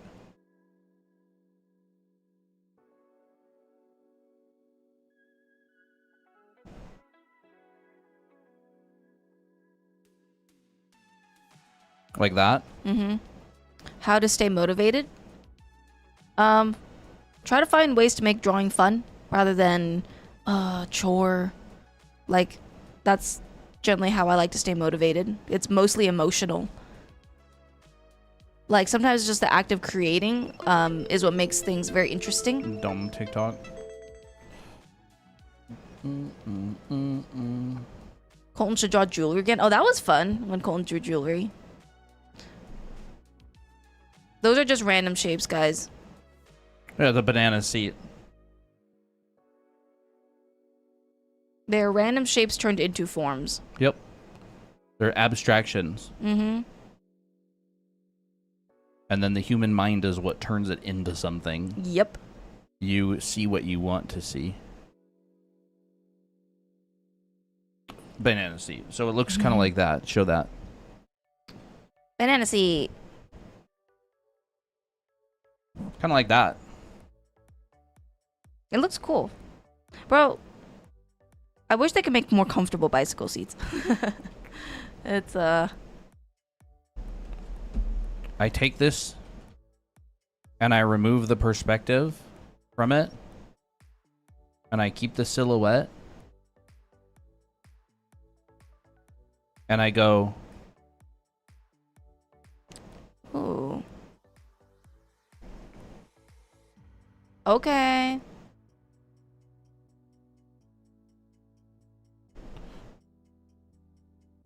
I don't know if this makes sense, but you guys helped me inspire me to actually work on my webtoon. That's awesome. I'm so glad that we could be that for you. Yeah, awesome. Colton uses not Procreate, Photoshop. There, Photoshop. same shape. Oh, same shape. Different angle. Whoa, that's crazy. Same. I would not have thought that was the same shape. No, and like they literally don't look like the same shape. Like this one to me does not look like the same shape until I do this. Whoa. It's the same shape. It doesn't have like the same form. Like this one feels like it comes out more on the bottom. This one feels more like the cross section is like a tongue or something, right? Wow, that is insane. Now I gotta try that out.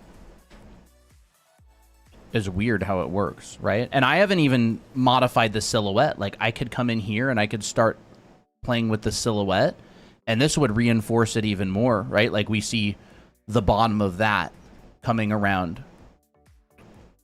But I didn't even make the silhouette different, right? If I line these up right on top of each other, look. Whoa, same shape. That's insane. And you're looking at it from a completely different angle. Art is so interesting. Because like shapes themselves don't, like, you're kind of limited, but not really that much.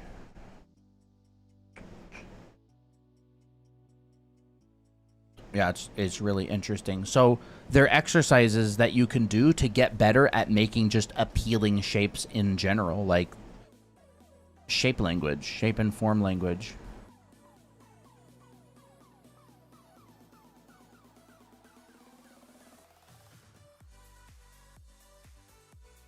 Wow, so interesting. Mm-hmm. Like that.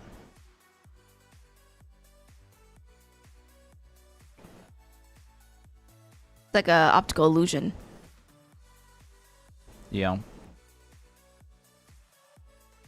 And this could be the panel on like the side of a motorcycle or something, right? Do you teach this in our anime art school? Nice. Yeah, I teach it in my perspective class, this sort of thing. I really, really, really give a lot of exercises for how to reinforce this concept, which is like shape and form. They're kind of connected. And we could turn this into like, I don't know, this.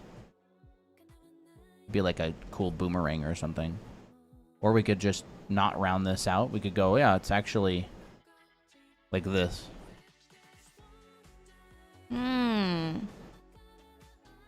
It looks like that could look like an ear. Yep. It could really be anything. It's just form.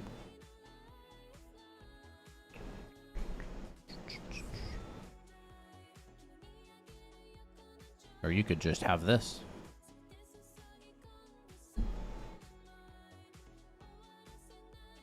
Pomodoro method? Thoughts? What is that? You mean like It's a study like method? studying with breaks at certain intervals, right? I don't remember. I don't know. Like, if I'm locked in and I'm in flow state, I don't really want to stop myself from drawing because maybe I don't get started up again. It's almost like just let it flow until it stops, until you just don't really want to draw anymore. I don't think there's anything wrong with it. You draw sunglasses without it looking weird? I would really, it's a plane in perspective.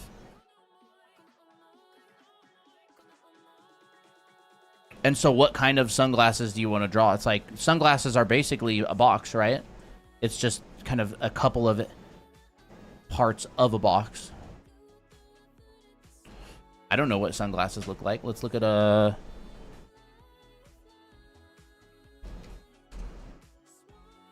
We can like do a little micro study of like sunglasses. That'd be cool. Maybe we have like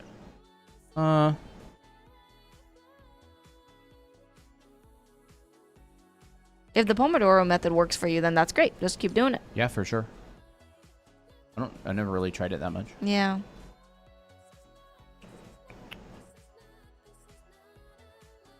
Sunglasses kind of look like a staple. They kind of do. They kind of do. Yeah, a lot of things look like staples. That's a good observation. Reliable Rick.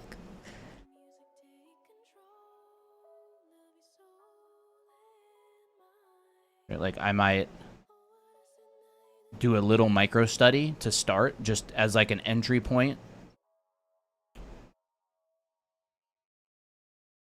And then what you could do is you could warp this in, or you could just, you know, so I go, oh.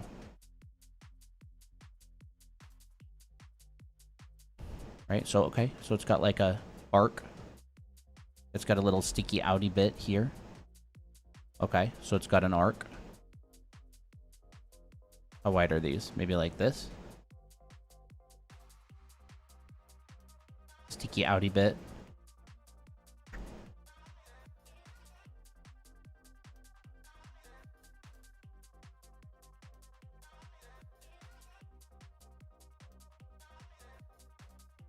In perspective too, that's good.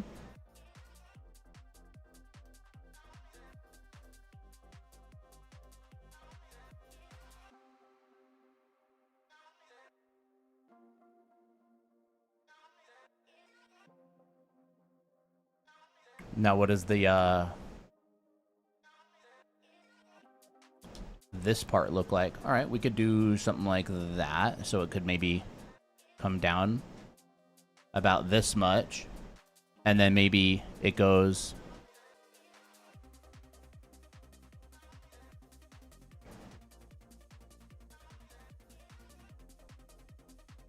maybe like this.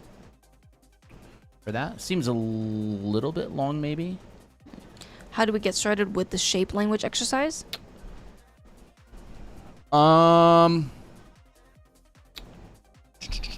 Big, medium, small, close together, far away.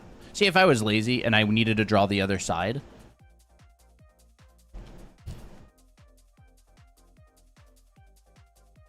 Oh, yep, there it is.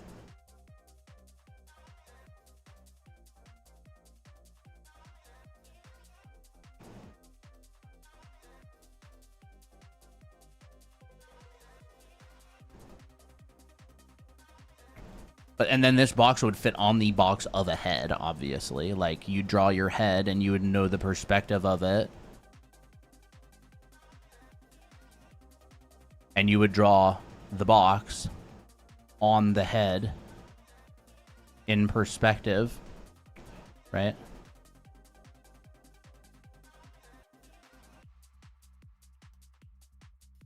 And I would look at references to see how far they stick out, where exactly they sit. I'm kind of just like guessing it right now. Yes. Ask what are all the fold wrinkle types in clothes. You can actually look at one of our TikToks called The 7 Basic Folds with Anya from Spy Family on it. Oh, that's fun. That talks about the 7 basic folds.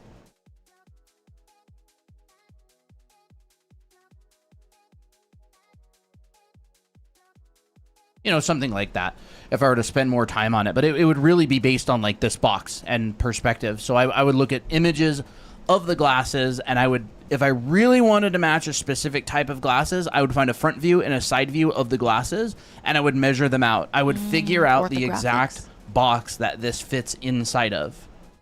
And I would go, how many squares wide is this box, right? This is like measuring in perspective. So say we go 1, 2, 3, 4. So it's 3 1/3 squares wide. 3 1/3, or 3 40% of a fourth. Awesome. That's my number. And then I'd figure out how deep it is. But basically we'd go, all right,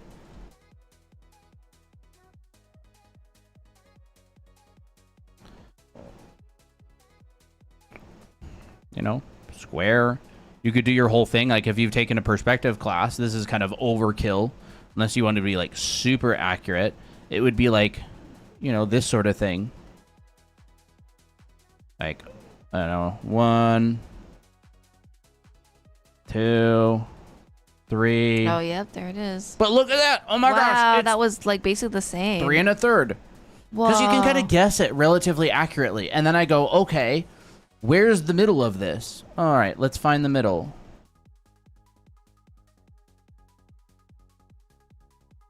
Reverse engineering it. Yeah. Like, this is how I would learn about things. I wouldn't draw every single piece of glasses ever this way. I would draw one, and it would teach me so much about it that I'd probably be able to draw it again relatively accurately. Okay, so there's that. And then how far does this come down? Oh, look, it's kind of like the middle-ish of that. All right. So there's half, and then the middle-ish of... So here's half and half.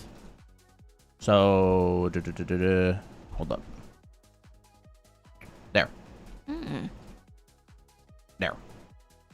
Then I find it on the other side. It's like finding the measurements that work best for you. Yeah. Like, I would just find the center of this entire thing. Whoa. That's Here's the pretty spot center. on. And then it's like, here's whatever, half and a little bit. Here's, I don't know, half and a little bit. Like, I would break it down like this, and I'd draw it, like, a couple of times, and then I'd be like, oh, okay, I get the proportional system. Like, the more times you draw something, the more you understand it. So if you just draw it, like, mindlessly and don't really know a lot, then that's one thing. But if you actually, like, figure this out, like, this, probably not that accurate. I would probably want to find a side view of glasses or figure out the length of how far the earpieces go back, whatever they're called. And I'd be like, yeah, they're cool. And then, like, where does this go? It's like, oh, that's interesting. You know, it's like,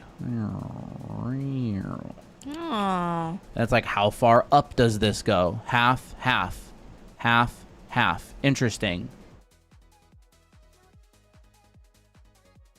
Right? And then it's like that maybe goes down to like that. I need to show that. There it goes. Wow. And then it's like, where does this go? There. We'll just come in a little bit. And that goes over kind of like that. This goes over, whatever, kind of like that. This is in more because I've measured out to the end. So that's actually more like this. I also keep in mind of like how wide is the nose, because that will also determine like how big the bridge of the nose for the sunglasses is on the character. And then, you know, they generally are pretty big, so they have to cover the eyes generally. So Yeah. yeah, I will look for those things as well. I would never draw the glasses like this on an illustration. Right. I would do a drawing like this to understand the proportions of the glasses. Like, these to me don't feel like quite wide enough. I would do like learning stuff. This would be considered like a study.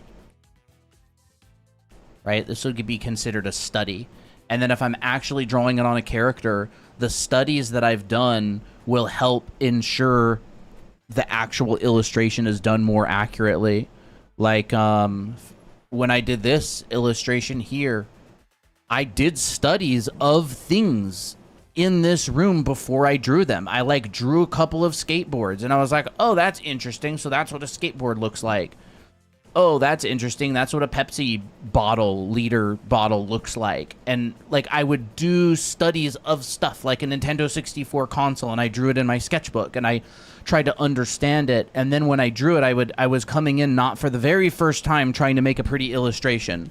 It's a lot of work to make an illustration like this. So if I'm adding something to the shot, if I do it a number of times before I add it to the shot, I'm like, I got this. Like, I've drawn this sort of thing before. I understand this. Like a lava lamp, for example, right? I talk about this before. It's just like, what does a lava lamp look like? I might draw it a number of times. It like comes out and goes like that, and then it comes up like this, and it's got like a cone on top like that, and in here, and it's got like bubbles like that, and I might go, okay, it's rendered as metal, and it's rendered as metal, and then whatever. I might do some studies of it. This is how artists have worked for like thousands of years too. Like, this is not some new thing. Like, doing little micro studies. That's why I recommend you learn on the job, because you will build the ability to draw your favorite stuff if you just start drawing your favorite stuff and then learn along the way. Mm-hmm. Like, who knows what your favorite stuff is until you start drawing it, until you start trying. What do artists even do? Draw. All kinds of stuff. They do. Oh. They test for drawing different nose shapes and basic shape that helps with drawing them. Yes. It's a box, but it's a modified box. So I like to divide the nose into 3 pieces. This is the bridge of the nose. This is the keystone. This is the bridge of the nose. This is the bottom of the nose. And generally what that looks like in a 3D sense kind of looks like this. Where's that card? What card? Anime Art School. There it is. Oh, there it is. Yeah, by the way, everything that we're talking about, we teach this in our school, except we teach it really in depth with really effective homework assignments and stuff that actually gets you good at it. Yes. Because you can't, absolutely. you don't get good at this stuff without practicing it. You watch a lesson, you follow along, and then you repeat it a bunch of times. Yeah. You can hear tip once, but if you don't apply it, you just lose it. It doesn't Doesn't get into stick. your brain. Like, you'll think you know, but you don't. Yeah. Like You here, don't learn without doing. like this form right here then turns into something a little bit more complex. And then you just do that over and over and over. From the front, the 3/4, and the side. And here's like another example. This is the simplified version of it. Let the class start from, like, the absolute basics of lines and shapes. How does your class start? There's a bunch of classes. So, for example, like my perspective class, it starts with lines. Like, we teach you how to draw straight lines. And I guess it depends on what you mean by shapes, because shapes are caused by stuff. So, like, I don't go, here's how you draw a square. Here's how to draw a square. I'm pretty sure you know what a square is. Yeah. It's 4 lines connected at 90-degree angles. Right? What we talk about, at least in my perspective class, is we start drawing boxes and getting better at those. And we also go into 1 point, 2 point, 3 point perspective. We talk about why they happen. We do a bunch of exercises.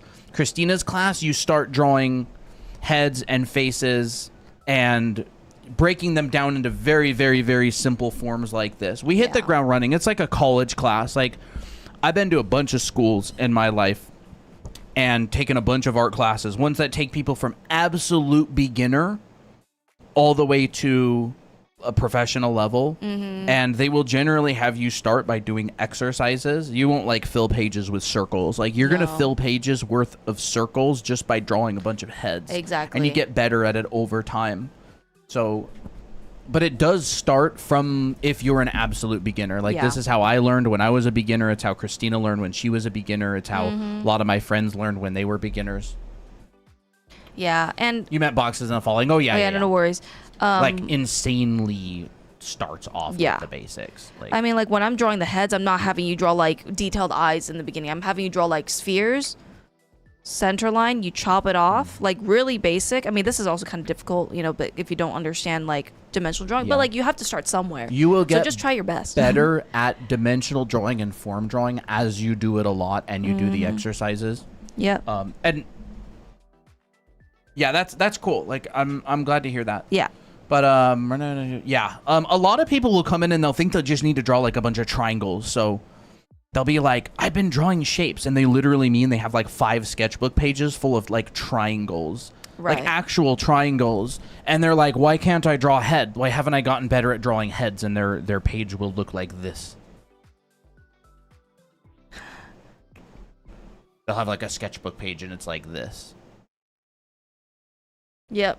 And you're like, yeah, I think And you you're like, understand well, you're what's not triangles. going to learn how to draw heads by doing this. Like, are you going to maybe train a little bit of your hand-eye coordination better? Sure, but you do that anyways through drawing, right? Like, if you drew a head full or a page full of triangles, and you drew a page full of whatever anime heads, like whatever. This sort of thing, even if the anime heads were abominations, which they usually are in the very beginning of learning how to draw, you get more exercise doing this anyways. I love like the Miki face.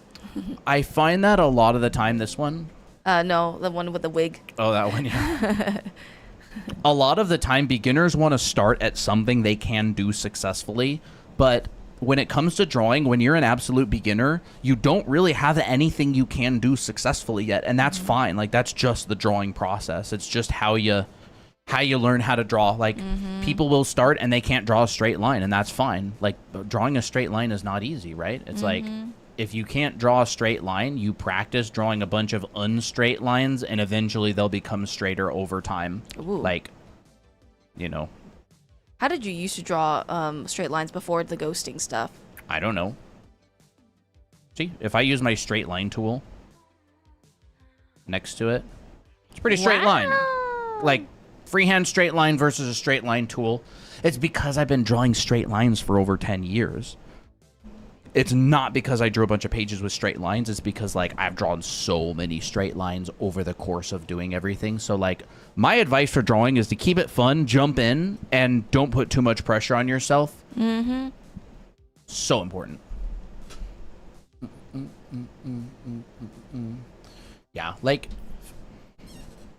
the problem, I would say one of the problems with TikTok and YouTube and stuff is a lot of the time people who are teaching other people how to draw are not actually very good at drawing themselves. Yeah. And the people who are teaching other people how to draw, they'll like talk about how they do something, but they've never actually learned how to do things. Some of them have, but it's hard to cut through all the noise, right? You'll have like a Marco Bucci who's really good. You'll have like a Mark Brunette or a Broken Draw or Proco, and they're great. Like, they're phenomenal educators. But then you'll also just have like a bunch of beginners out there who are like, here's how you do this. And you'll watch Proco and you'll go, dang, that seems hard.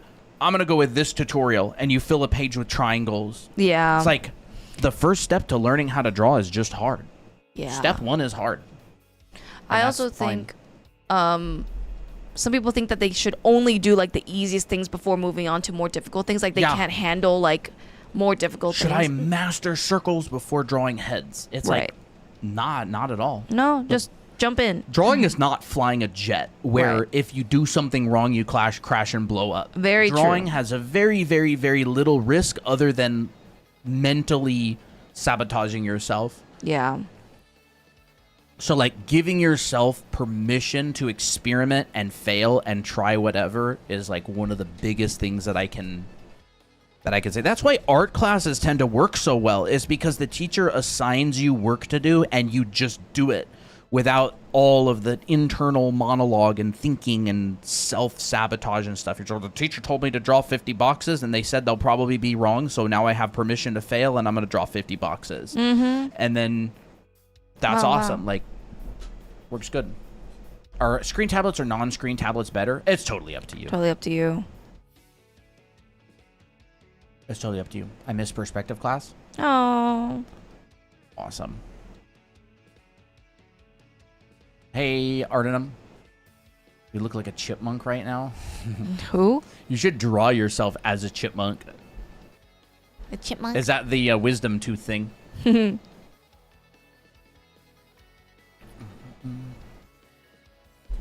This? It's really up to you. Like, I'm using a screenless tablet, and then I go into my office, and I have a screen tablet. Christina's using An iPad. You don't really use screenless tablets at all. No, not really. Not these days. No. But, yeah, I guess. How would I get better at shading and blending? Blending is just when you shade, do you decide if something's a hard edge or a soft edge? Mm-hmm.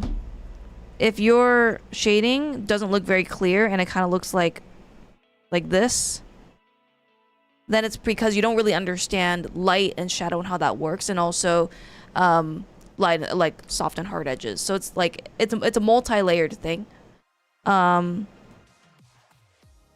think that's why two value studies are really, really important to do. Like, just understanding, like, what does a cylinder look like in its simplest form when it's shaded? It can look like this, where everything's like just all filled out. Mm-hmm. That gets into like design as well, because if you light a cylinder like that, it tends to not look very good because it's lit half and half. Mm-hmm. So then you're like, okay, I'm just gonna maybe light it like this instead. The attractiveness of things, like the aesthetic of stuff, happens at this level. You'll see that like the first cylinder before she does that, the first cylinder Christina shaded has a 50% area that's lit and a 50% area that's in shadow, and that creates it creates an evenness that your brain doesn't like very much. So nudging the light and shadow over, so this is like a 70-30 or a 60-40, starts you off really well. And then when you blend, you already have good shapes that you're working from. That's like a tiny one. It's a very tiny one. Yeah. There you go. Doesn't work the same as yours. There we go. Yeah, a little bit it, better. Like, I think it requires like pressing harder, yeah. Oh, okay. And then when you blend, not that that's a good blending brush on the iPad, Feels better. it feels better than the one above it, is because like the light and the dark were designed well from the start. Yeah. How do you draw heads in different angles? I have trouble with it. You can get one of these. Ears? Are we going to talk about ears today? I mean, ears are pretty simple. I can do that. Sure. Get yourself one of these models. We have them on our TikTok shop, and you'll be able to draw heads a lot better. But understanding the basic forms of the head will work well. I would really suggest learning how to draw sphere. Okay, now I have no room again. I'll just draw on a different layer.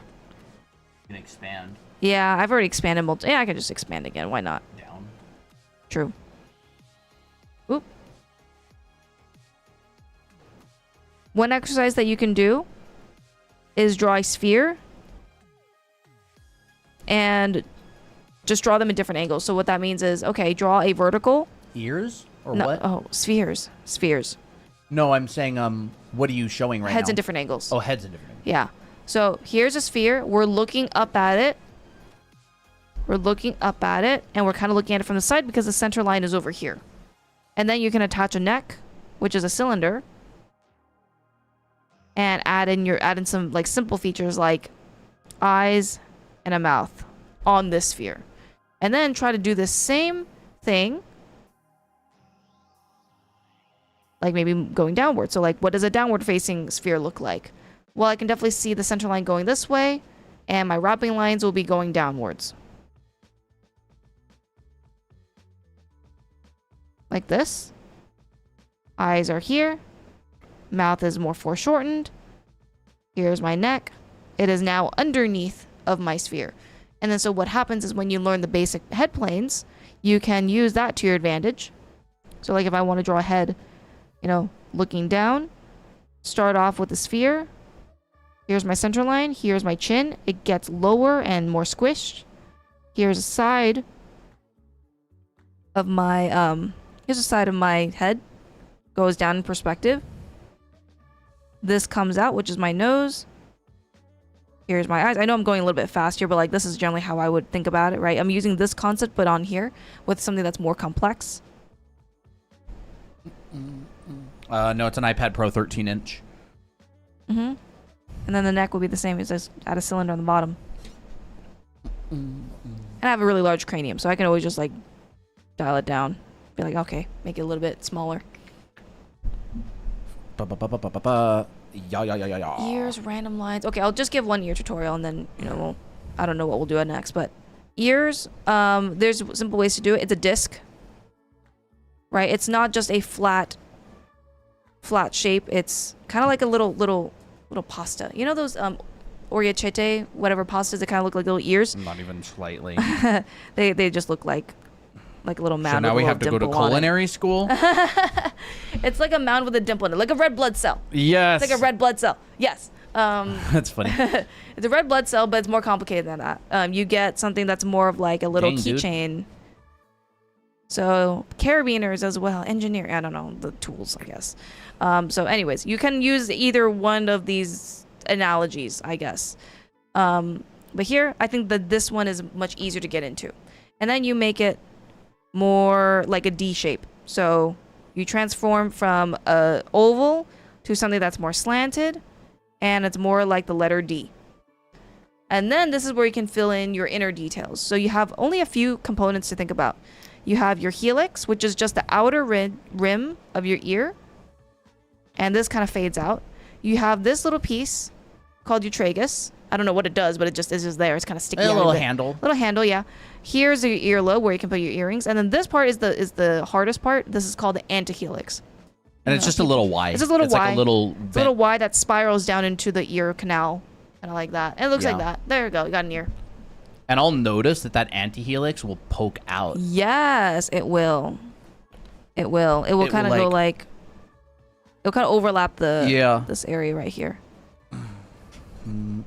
Or in like a front view, like you'll sometimes see this happening. So they're not it's good to notice that you just draw random lines. That's actually a perfect description of you don't really know what's going on. So when you compartmentalize it like this, now you're like, oh, I'm drawing the antihelix. I'm drawing the helix now. I'm drawing the antihelix, blah, blah, blah, blah. I'm drawing the earlobe. And I never even did an in-depth study of ears. The way that I draw ears is just like, I know it kind of goes like out, down, longer, and like that. And I'll draw this, and I'll do that. Yep. And then I draw my little Y shape right there. Yep. The way how you explain it is easier anyways. I have more like anatomical at least for like anime, for like the anime stuff that I do. Yeah. I do it like that. You can see like right here, like there's that, disc. And then there's that little Y shape. I noticed just looking at a bunch of different anime, how they draw it. And some animes just do this. Yeah, they do this. They do this. Yeah, exactly. Yep. It really depends on whatever you want. Like, if I need an in-depth ear, I will find a reference. Looks easy, but if I do it, it won't give me the same result. That's is what totally practice normal. Is for. Yep, that is totally normal. So doing it a whole bunch of times, practicing, catching yourself, retrying, making adjustments, that is how you draw. Someone who can do something that's done it a million times, they make it look easy because for them it is. But for the person who has not done it a bunch of times, is not going to be easy, and that's completely normal. Nothing wrong with that at all. It just means you're the same as every single other person. Yeah. And it's good to know. Like, it's good. It's a good thing. Yep. Art is not one of the things where it's like, oh, you give a tutorial and you're supposed to like do it perfectly after what you know about it. It's like it takes a lot of practice. Hey, can you tell me about your school and what course you offer, how it's structured? Awesome, yes. Do I need a lot of time for it, or can I take it and still do schoolwork simultaneously? So the program is completely self-paced and it's lifetime access. So yes, you can juggle it with other things and you'll never lose access to it, which is awesome. That's what we built it for, is people who need the flexibility. If you want to blast through it, you can absolutely do that. If you want to put it down and come back to it, you can do that as well. But essentially it's structured kind of like a mini art college. So it brings you through the fundamentals, like heads, faces, expressions, anatomy and figure drawing, clothing and costume drawing, perspective and dimensional drawing, painting, rendering, backgrounds, materials, character design. And all of these different topics are broken up into separate classes that you like go out of and then go into another one. So they're all organized. Yeah. And they're structured into weeks. So most of the classes are 14 weeks. The anatomy class is 12 weeks long. And it starts off at the very basics. So in the beginning, you're doing like boxes, 1 point, 2 point, 3 point perspective in the perspective class. This is the heads class, so maybe we'll just start there instead. Oh, sure. Like you learn how to draw the skull, you learn how to draw simple heads and proportions, and then you start getting more detailed, like changing up the style, changing up the proportions, the type of head. Where's your like types of head stuff? Like this kind of stuff comes a little bit later after you learn the main features. And then I'll go to the heads, like, oh, this is not working well for me. Okay. There it goes. So like learning the head planes, and then you transition to anime, because like you got to know what's underneath in order to stylize it. So it is a foundation program that's kind of like a college, except it's made for people who prefer anime style, but they are true foundation classes. I'm talking like if you were to go to a college that has nothing to do with anime, you're getting pretty much the same classes. Yeah, we just add on top of that like how to stylize it. Like there's lessons like this where you're doing a bunch of facial expressions. Like you never really find a class like this in college. This is like in addition to the head drawing class. So there's weeks on this kind of stuff. Yeah, and then you learn how to color and stuff, and then gradually you'll be able to do stuff like this. Yep. So we teach very linearly. Yeah, so that's what it is. Yeah, so this is And like I said, it's lifetime access. And we are actually running a promotion right now where if you do buy the school, you get a watercolor of your own character for free on top of it, and we'll mail it to you. Yep. We've done this promotion in the past a long time ago. And so this is good to the end of the month, by the way. So if you're thinking about picking up the school and you get it before the end of the month, you get a bonus watercolor of your character, and you can put it up in your room or on your desk or whatever. Just make sure that if you do want this this little thing here, let us know immediately. Yes. Upon purchase. Yeah, just reach out to us. There's a Discord invite inside of the classes, and you can just DM Christina or I, or you can even come on stream and be like, hey, I got the class. I want that watercolor. I still have mine hung up. Still love the watercolor. That's awesome, Katsua. How old do you much- have to be? We recommend at least 13. Yep. The school is $497. Yup. And it's a year-long program. But again, since it's self-paced, you can take as long as you want, but it is structured to take a year, and you'd probably be working like 20 hours a week. Yeah. So I hope that answered the question. Evolve creates. If you have any other questions, let us know.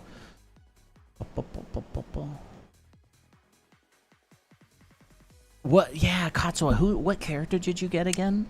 It was that magical girl looking character with the purple and the orange outfit. Yeah. For some reason, I don't remember the name. That's fun. Did it start with a C? It was a long time ago, right? You love your watercolors, Fox? Awesome. And you even got like a little bonus mini watercolor. So did Brayden. Yeah. How did you draw fox ears? I haven't really drawn fox ears much. They're like pointier cat ears, right? Like fluffier, pointier. Kind of look like a cone. It's a cone, but it's more flashier than that, and it kind of gets carved out like Tessa this. Star. That's a cute name. Yeah, that's the Katsua's Oh, character. that's right. It was Tessa. Yep. That was her. Hey, dear. How you doing, dear Sicko? Dear Psycho or dear Sicko? How's Dear Sicko? Thanks so much for answering my question. Awesome. I'm gonna save them join as soon as I can. Awesome. Let us know when you do. Yep. Fih. We need a fih, but it sounds like this.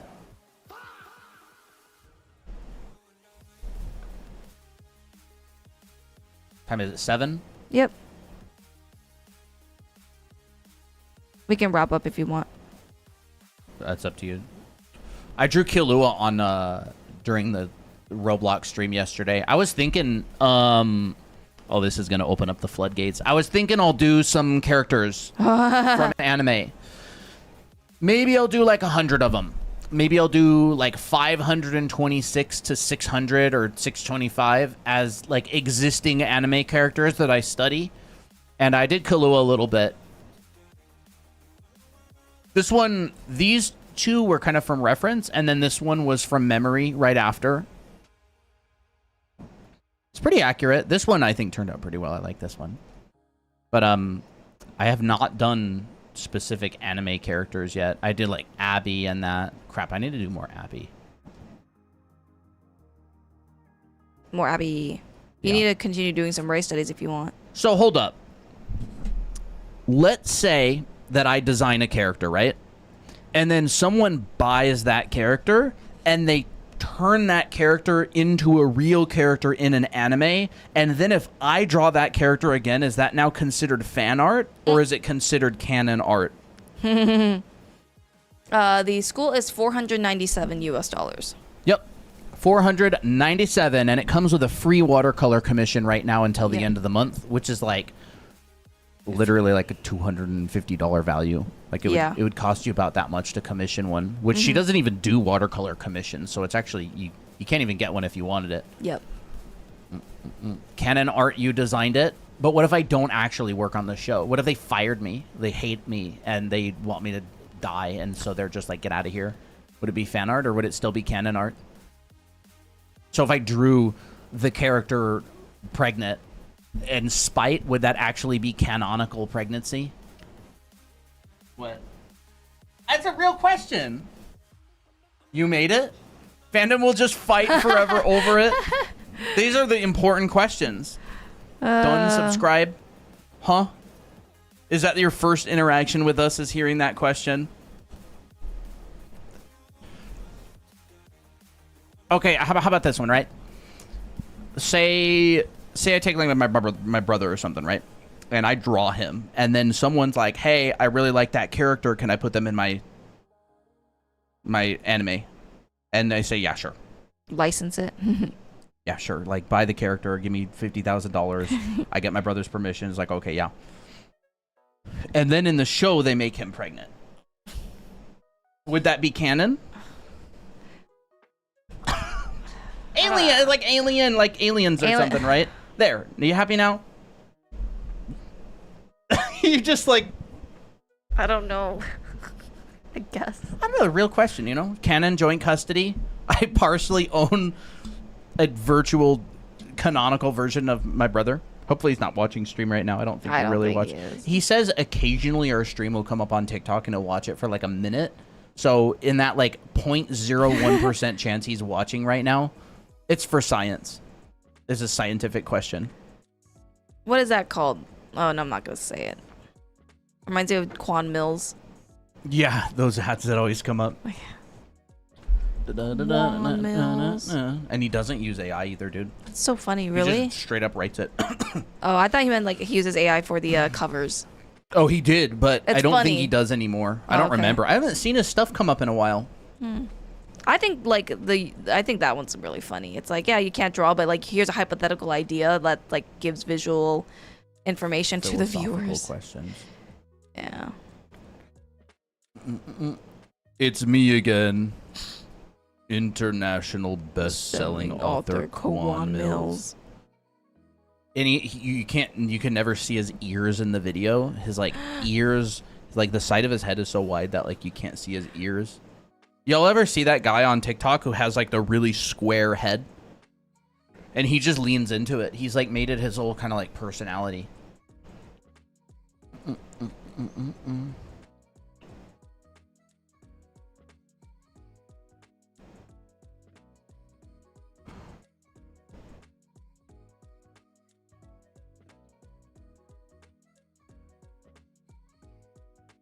When I draw muscles for women, because we have a question on it, I'll just briefly answer it. When I draw muscles for women, like when I'm drawing my character Ray, for example, I like to emphasize deltoids because that gives like a stronger female physique, and then I just keep the abs simpler. So like, I mean, yes, you can absolutely draw like very defined abs on women. It's just that's more aesthetics. I find that it's more elegant, in my opinion, to just kind of keep it like more like tubes with a split in the middle. And then here we have our deltoid, we have our bicep. I also make the traps a little bit more defined. So now she looks more toned. And not super buff, but it's like toned enough where it's like you can tell that this is a fit woman.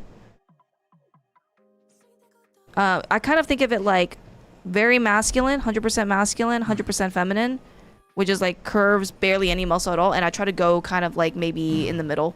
So like, that's what I do. That's what I think about. Do we think Quan is an alien? Maybe. Do y'all have a favorite artist? A couple of them, definitely. Sorry, how much was it for like the classes together and it's online? Yes, it is online. It's self-paced. You get all of them and it's lifetime access. It's $497 and you get a watercolor of your character until the end of the month. Mm-hmm.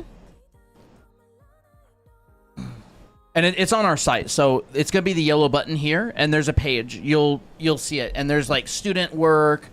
There's the classes. You can look at the syllabus. You can look at a bunch of stuff. Our instructor work.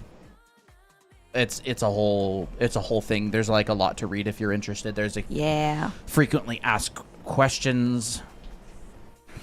For all classes, yeah. Yep. It's like a whole package. It's every class. Have you seen any pigeons in here? Not for a while. It's been a while since Sleepy Pigeon came by. You have a favorite artist? I really like Craig Mullins. I really like Wouter Tulp. I don't know. Like, for me personally, a lot of the time, my favorite artists will also be... It's not just their art. It's more of, like, the thought process that they use or how good of a teacher they are. I'm really influenced by teachers. Like, I'll really respect their teaching style. Teacher sounds great. Reno Tuna is really good. I really like his work. Just phenomenal artist.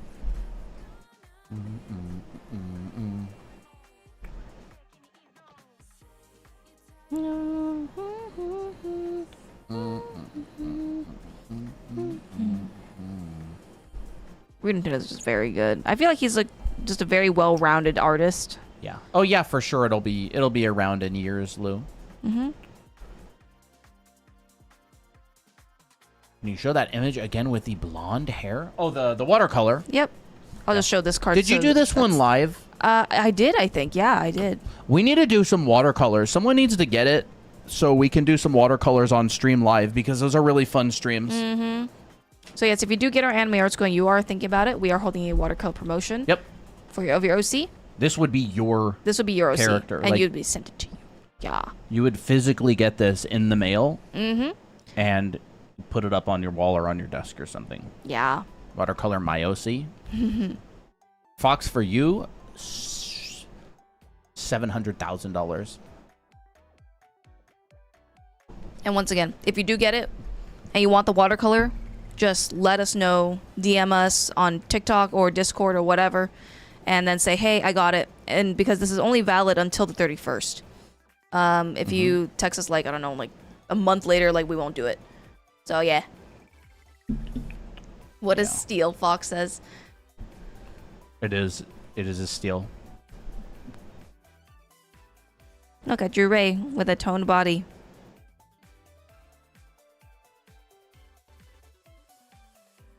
Let's make her waist a little bit wider. There we go. Hmm?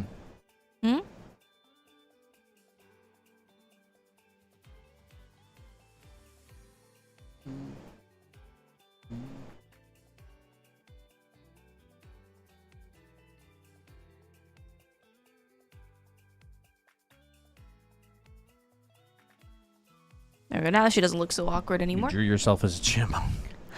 Sure, let's see it. I do want to see it. Do them during the 10-hour stream? For sure. That'd be fun. That'd be cool. I would love to do that. I feel like Abby would also be a fit woman. Yes, she probably would. I like the sound of that. Abby would She definitely would. be a fit woman. Oh, yeah. For sure.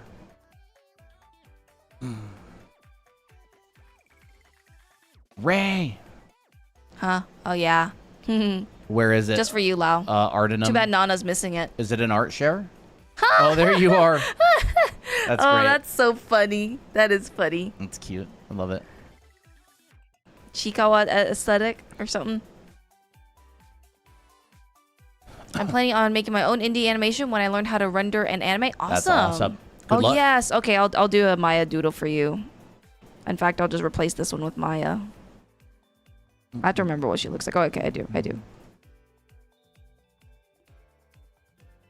You like the pink-haired girls, Lau? Oh my gosh, Katsuwa. That's so cute. Wait, we need to put this on the... Oh, that'd be great to put on the before and afters. Yeah, Ketsu posted an art showcase, and I'm looking at Really? some of the recents. Ooh. Those are really nice. Oh my gosh. Oh my gosh, that's so cute. Look how stinking That's cute so that is. much more crisp. This is the before and after. This is Katsuwa's... Wow. Look at that. That That's is so such a good. big improvement. It's It's like really you can nice. tell like they got a lot more sophisticated with their line work, their coloring. Yeah, it's really nice. Really nice improvement, Katsuo. I'm super impressed. That's I know, awesome. right? You've been working so hard. So I think Maya has these bangs where it's kind of like chopped off on the sides. And I believe she also has this like little daisy on the side here. Boom. Bum bum bum bum bum. Oh, that's cute. Very nice, Glory. Is that your character? Is this a character from something, or is Oh, this that's cute. Is this your OC? It's cute. fun. Very pretty eyes.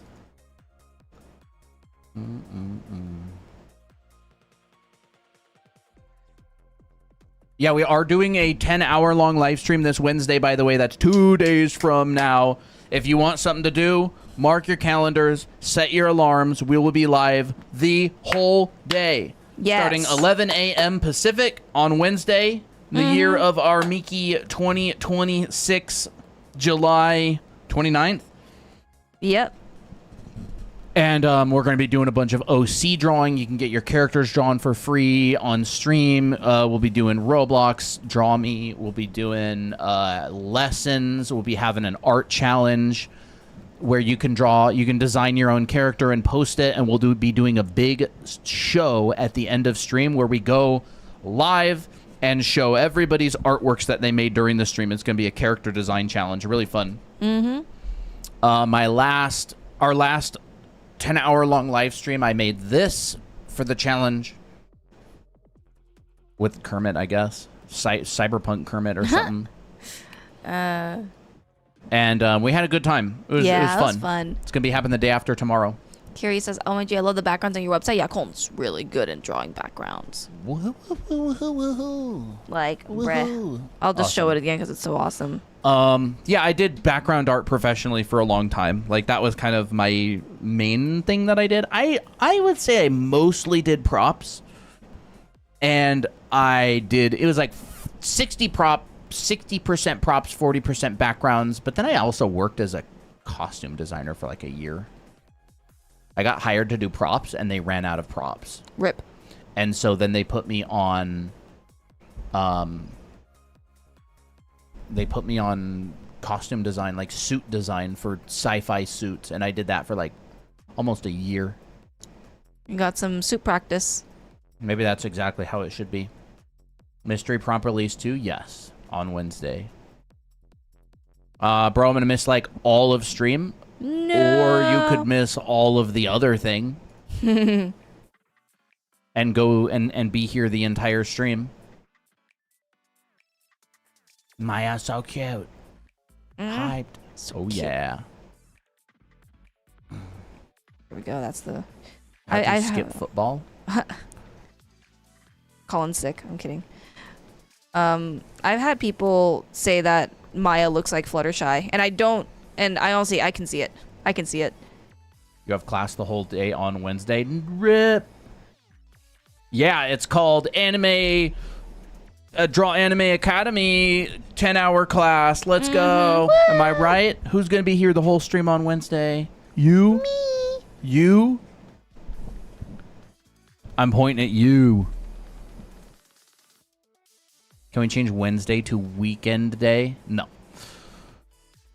Honey, where's my super suit? I put it away. Where is my super suit? Why do you need to know? The city's in danger. My evening's in danger.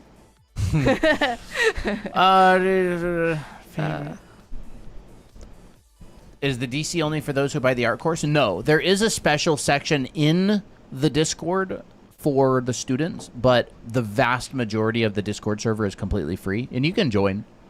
You can just join. It's on our site. Here. Oh, wait, that's like Discord? It's the same link. You just Yeah. scroll down, and it'll be the blue button. Yeah. Bum, bum, bum, bum, bum, bum.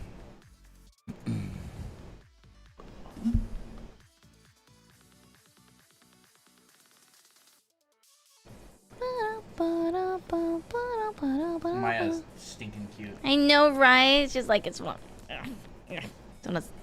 Yeah. I feel like she needs She needs a bit of that lighter bit. Oh yeah. Ooh, look at that. So pretty. She's so cute.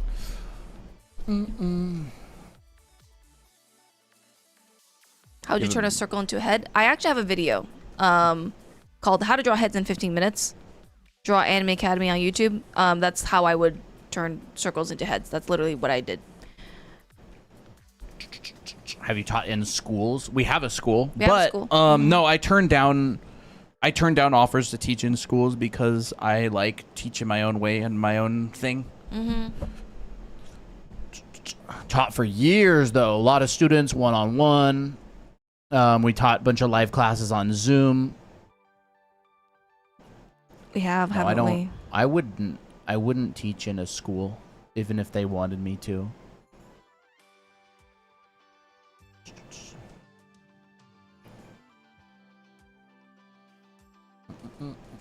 Ba-da-ba-dum. Ooh, I have macarons left over. What time is it? 7:23 here. Yep. Well, I mean, do you want to wrap up Yeah, or? we can do that. We can wrap up. By the way, if anyone's has gotten the anime art school within the past few days when we announced the watercolor, please let us know, so you don't miss out on the promotion. What's that style called? Help me improve with hair. Awesome, awesome. What if they made you school headmaster? I am. You are the school headmaster. I wouldn't. Like, you'd have to accept the position. Excuse me, Professor. Whoa, I just had major deja vu. Excuse me, Professor Double. Double. What's that style called? It's called the go to your room style. Have you considered doing workshops for schools, like teaching students for a day or something like that? I would definitely do that. Yeah, I would. We technically hold like workshops like all the time on streams. These Yeah. are like literally. I workshops. totally do that. Let's go trust.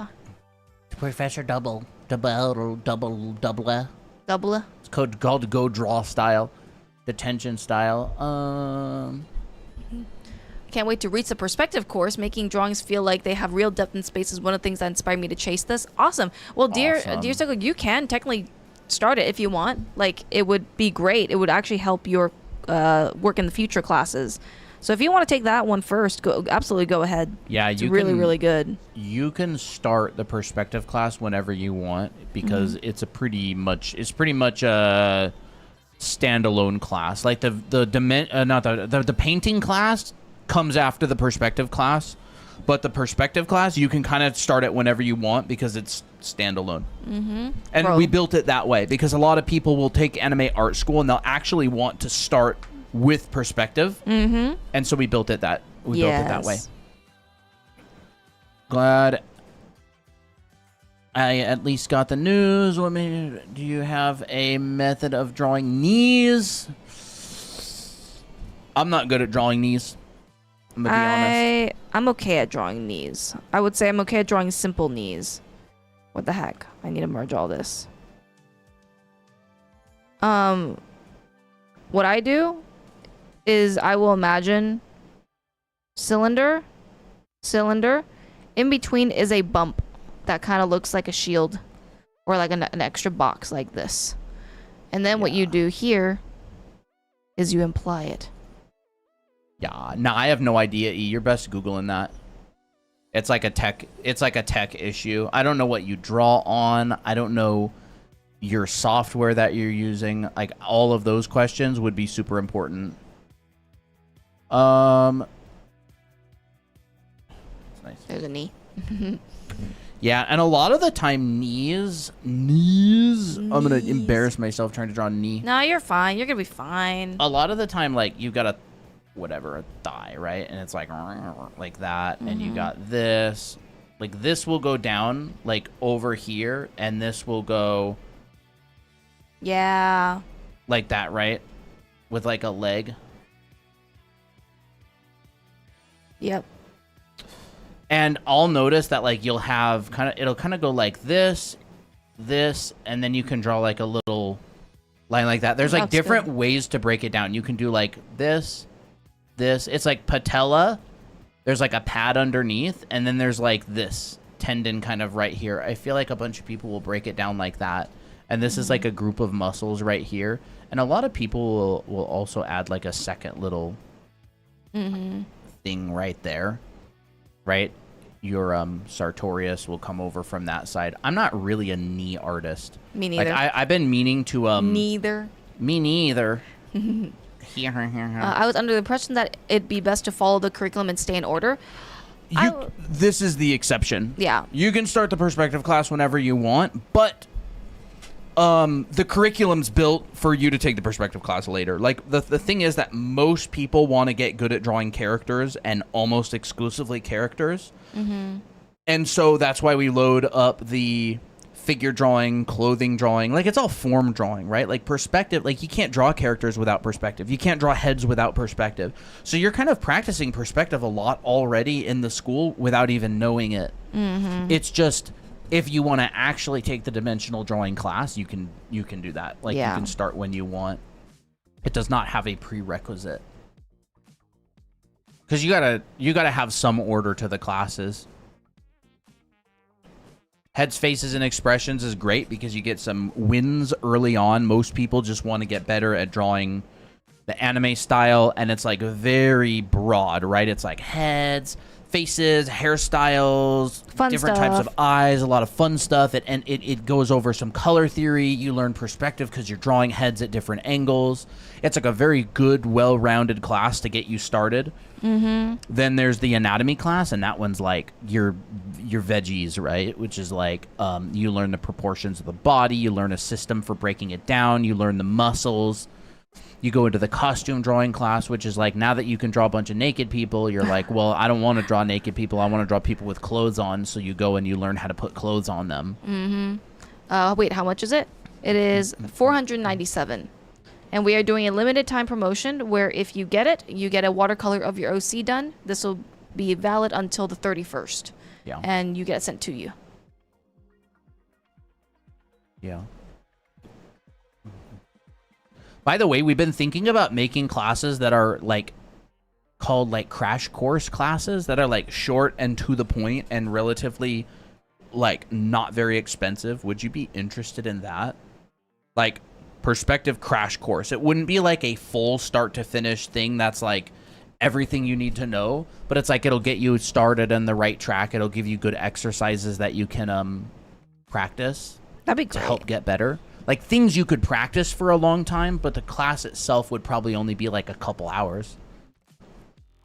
We're thinking about just making like a handful of crash course classes for people who are like, they don't have the time to take this anime art school, they don't have the money to take the anime art school, or maybe they know they just won't get through the whole thing, but they will get through like a shorter, more specific class. I think it's a great idea, personally. Would it be live? No. No. This one wouldn't be live.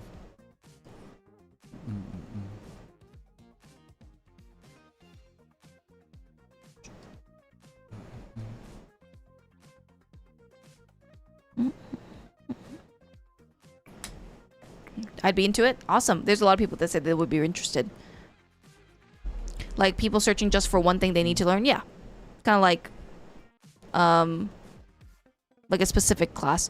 I did do an eye tutorial, Shadow, earlier in the stream. You can rewind. It's actually in the very beginning. You can check that out if you want.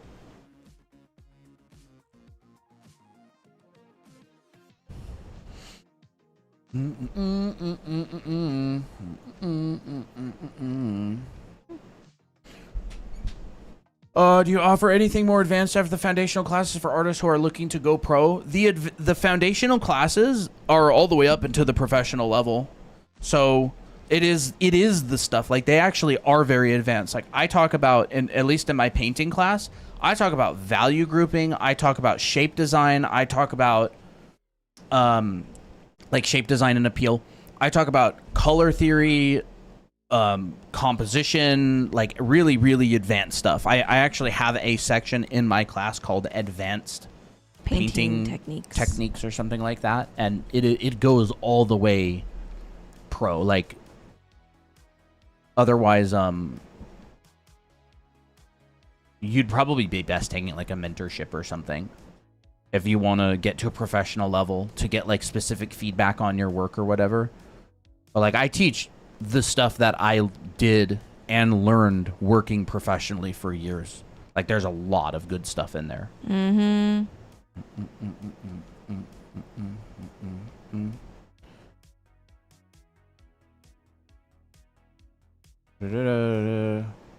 What's one advice you'd give to every beginner artist? Just have fun.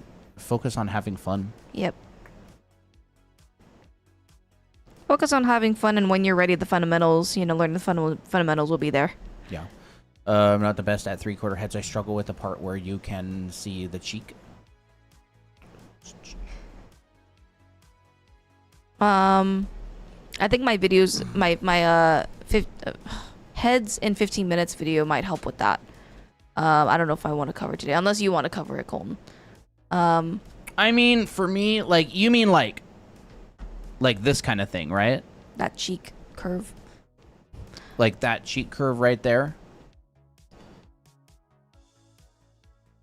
The thing is that this could be a lot of shapes. It's made a lot of different ways. Like, or I should say, a lot of different animes and styles have very different looks.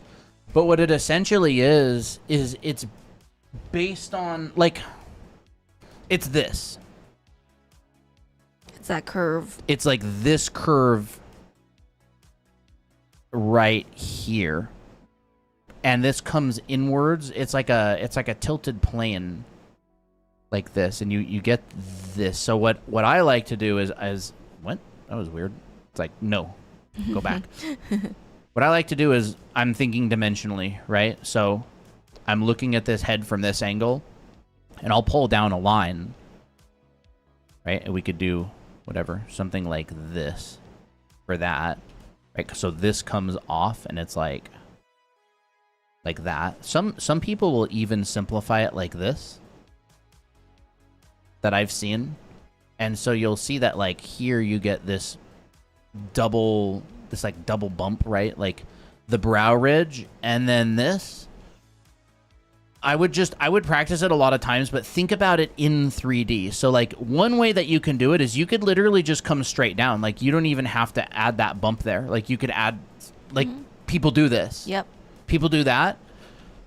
What I've noticed a lot of the times, what I prefer to do is I'll kind of make like a swoop like this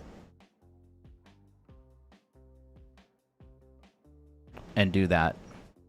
So, like, swoop, and then it comes in. But, like, the thing that really sells it is it's the three-dimensional aspect.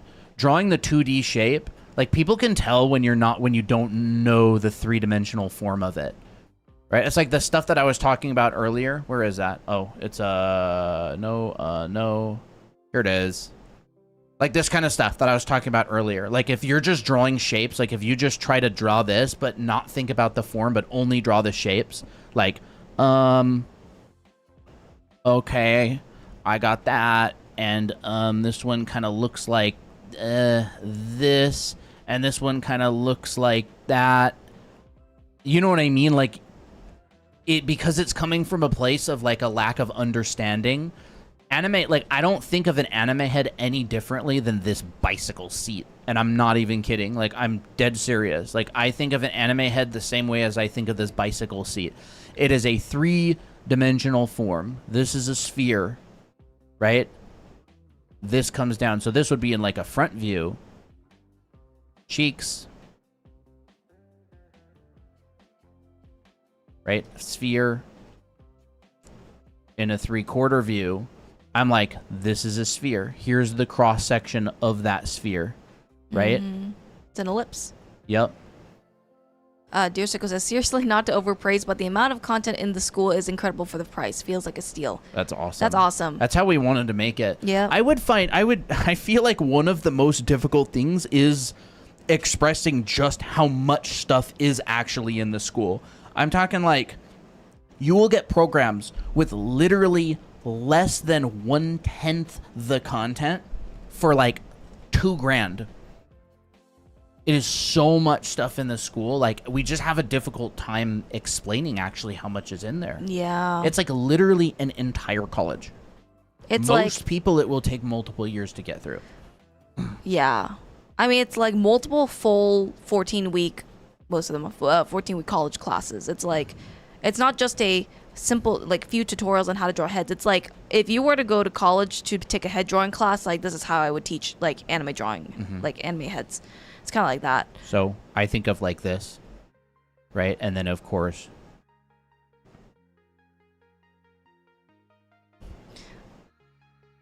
you got like that sort of thing. Yeah. So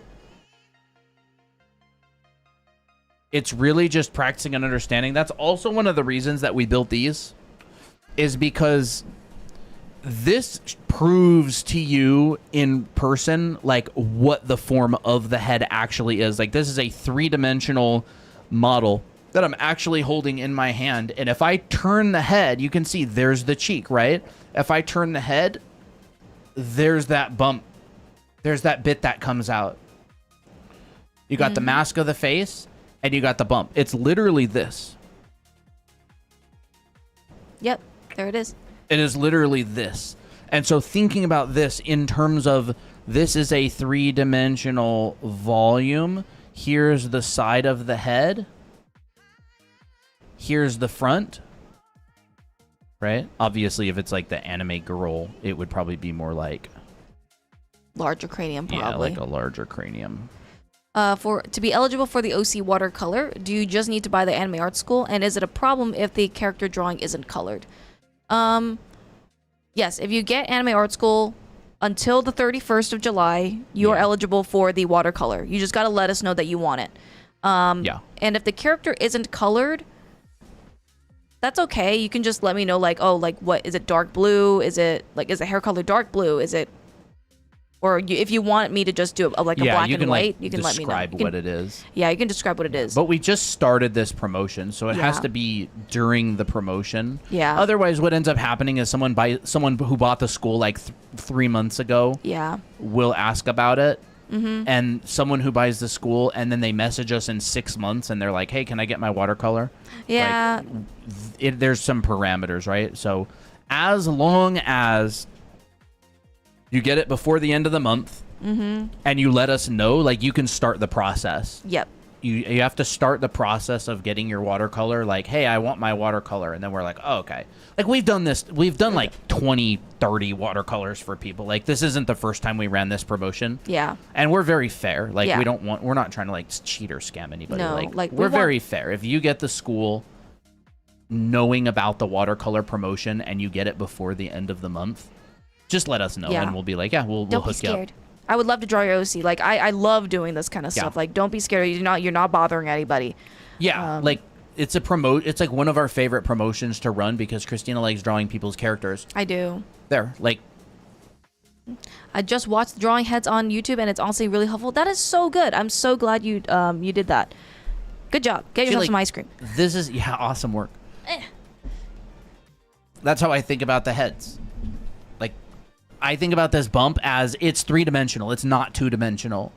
And so, like, honestly, it doesn't really matter that much what the bump looks like because it will look different on different characters. Cat Dog Draw says, I'm so sorry, guys. I just tuned in. Is the watercolor promotion if you just signed up for the school in July? Yeah, like, you know how our sale just ended?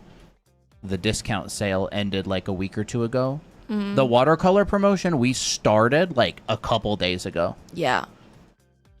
It's not for like past students who got it sometime in the past. It's like Yeah. a current promotion that's running. People who still haven't gotten the Anime Art School yet.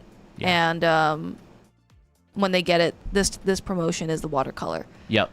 So like you could do this, or you could come down here. Like, look at this one.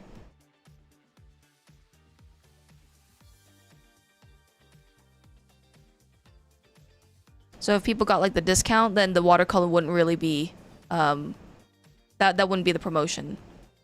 Right? Like, you could do that, and then this would be squished. It's so cute. The chibi. Yep. By the way, if you want to draw this kind of stuff, we also have a chibi class. That's $20. You can check it out there on our profile. Like that. Yeah, no worries, Cat Dog. Yeah, we like running different promotions. Sometimes it'll be a discount. Sometimes it'll be a promotion. We're probably going to run a promotion in the future where you get like a little bundle where it's like you get a shirt and a sketchbook and some pencils and eraser and stickers and maybe a poster. We're in the process of working on that now. That might be a future promotion, right?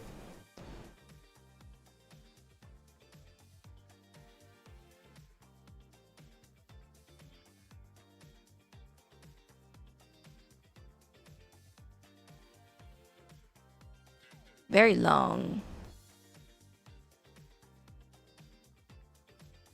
Yeah.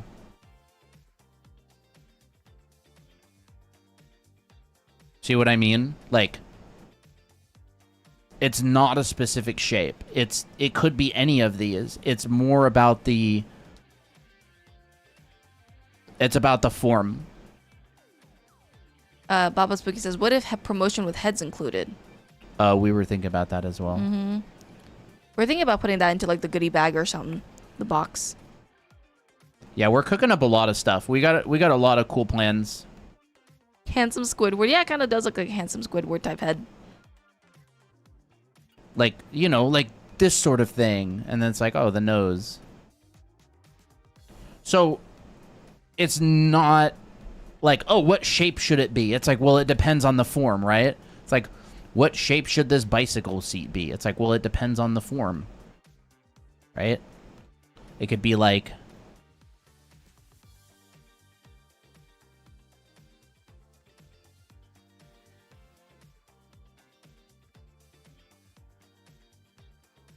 well, this is a completely different shape than this one, right? It depends on the form. Like, the form determines the shape. And so when I'm drawing anime heads, like, my main goal is to try to get better at understanding the form that I'm drawing, and the shape will take care of itself if I learn form drawing. Right? Totally different shape. This versus that. Mm-hmm. This versus that. Totally different. And that's like how anime heads will be a lot of the time. Is like, okay, is it what age is the character? How defined is their cheekbone and their jaw? And generally speaking, this will be long, medium, short, depending on the character itself. Or depending on the age of the character, right? Like, something like that. Something like that. Cute.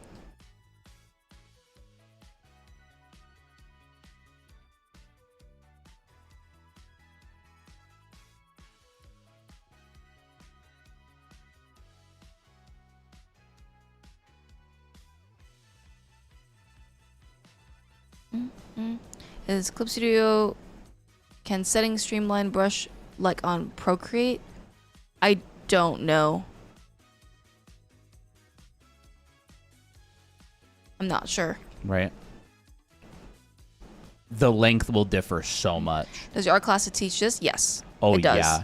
And Christina teaches it very in-depth, and she's a lot better at drawing heads than I am. Yeah, I have like adult male, female, teen male and female, and then kids, and I basically cover this structure very, very much so. Like, you're using like a lot of these mannequins here. So like this is teen male, teen female, and then here's like the kids, and then what proportions to use for each of them. And you also draw like multiple types of faces as well. I don't think I have them here, but that's kind of what you would learn. But yes, we do teach it.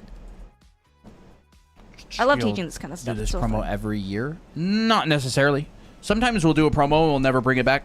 Mm-hmm. Like, we did a promo a long time ago that we never brought back. That was like, you get a watercolor and both of our books. Mm-hmm. We haven't brought that one back because that one was a bit intense. Yeah, kind of. The watercolor promo we've brought back occasionally. We haven't done it like within the last year, I would say. Yeah, it's kind of been a while. Yeah, the watercolor promotion right now, the last time we ran it was like a year ago. I don't even know how long ago it was. It was a long time. That was a steal. It was. Is that what you got, Katsua? Ooh. How much are your books? Like $27 each. It depends on Amazon or TikTok Shop. I don't remember how much we have them up for on there. I think it's around the same. What's your biggest tip for any beginner? Don't compare yourself to others and focus on having fun with art. Number one tip for beginners. It's not what most beginners want to hear, but I can assure you it will make more of a difference than any other tip I could possibly give you. Yeah. Don't compare and also have fun. Have fun. Like ultimately, like your experience of having fun as a beginner is going to carry you through the times where it's very difficult to draw.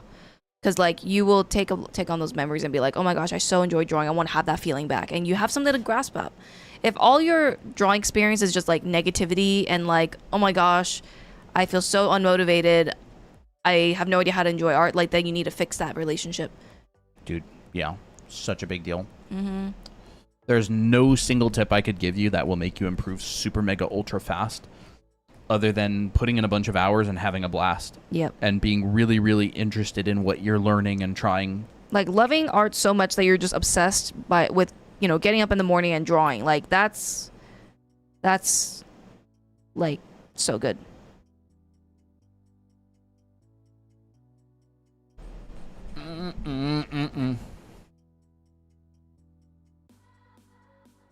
Well, I think I'm probably ready to wrap up. Same. It was fun. It was good. It was a really fun stream. Who's this? Oh, it's a very, very, very, very, very old OC that I never remembered until like I was like, oh yeah, I remember drawing this version of that character, and then I just decided to draw it. Never is gonna appear again. It's only gonna appear once. Just side eye. I see the little eye at the corner. You know the whole. I can barely see that. I don't see anything. I'm doing it. Oh yeah, extreme side eye. I love the side eye. It's so funny. Wednesday, you're live all day. Yes, we are. Drawing with friends, finding art friends is really motivating. It is. Oh yeah, absolutely. Question for me: I'm using my 21-inch screen as a screen list. Do you have any recommendation practice exercises for screenless drawing? Oh, it's gonna come in time. Like your exercise is drawing on it all the time. Yeah, that is the exercise. That is the exercise. You will get so much more used to using it over time. I like to make sure that if I'm using a screenless tablet, I like to see some kind of a cursor. If you don't have a cursor, get one. Like, meaning this little thing that moves around. That is my guiding light. Like, if I didn't have one of those, I'd be cooked. I don't know of any things that don't have it. But, like, I mean, I would just draw the normal way. You know, you can draw from, like, your upper arm ghost. Do your normal line exercises. I feel stuck. Thanks you for getting a lot of motivation. But I feel stuck on anatomy. You can watch our How to Draw Bodies video on our YouTube channel if you want just a video on that and you feel stuck. Does doing these streams not feel tiring? Genuine question. Sometimes they do, sometimes they aren't. Yeah, it's like a mixed bag, fun. you know. I mean, we get to draw a lot. We get to hang out with cool people. Yeah. So, you know, do your exercises.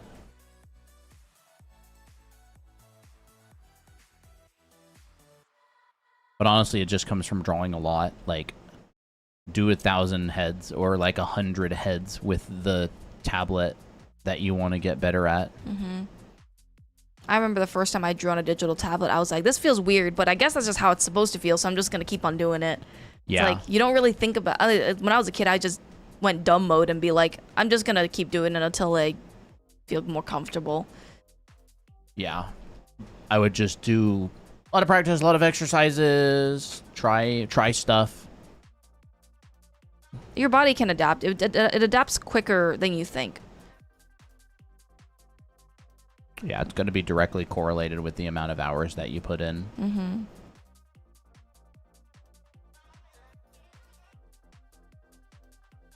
Well, that looks nice. But anyways, yeah. All right. Awesome. Have a great night, everybody. Yes, have a great night. once again, you want to learn how to draw and learn it well, you can check out our anime art school. Oh yeah. Mm-hmm. Check it out. Drawanime.com. Yellow Yep. button. But anyways, yeah, we'll be live all day Wednesday, the whole day, from 11 a.m. Pacific to 9 p.m. Pacific. We'll be live for at least 10 hours. Be on the lookout for that character design Yes. challenge. We're gonna announce it at the beginning of the stream on Wednesday. So that'll be nice and fun. Yeah. I'm excited. Play boss music? There's no boss, dude. Unless you think you're the boss, I would have to play like chocobo music or something. You're not gonna have time for the design challenge? Not with that attitude. Yes, you are going to have time for the design challenge.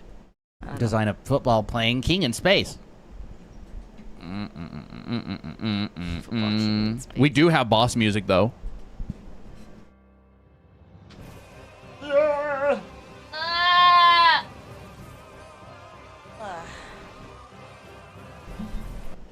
Okay, bye, chat.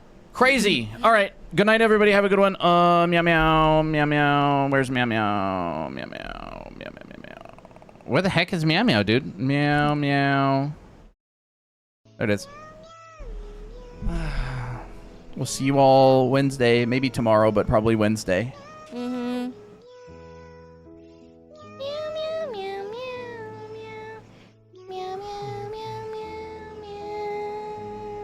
Meow meow. Meow meow meow meow. Good night, everybody. We're gonna go watch Heroes. We've been Yeah. kind of binging. We've been binging it last night. I accidentally bought all 4 seasons of Heroes on Amazon. It's pretty good, honestly. And I was like, crap, now we're going to have to watch it. And now we actually really like it. So, good night, everybody. See you later. Bye-bye, YouTube. Bye, YouTube. See you later.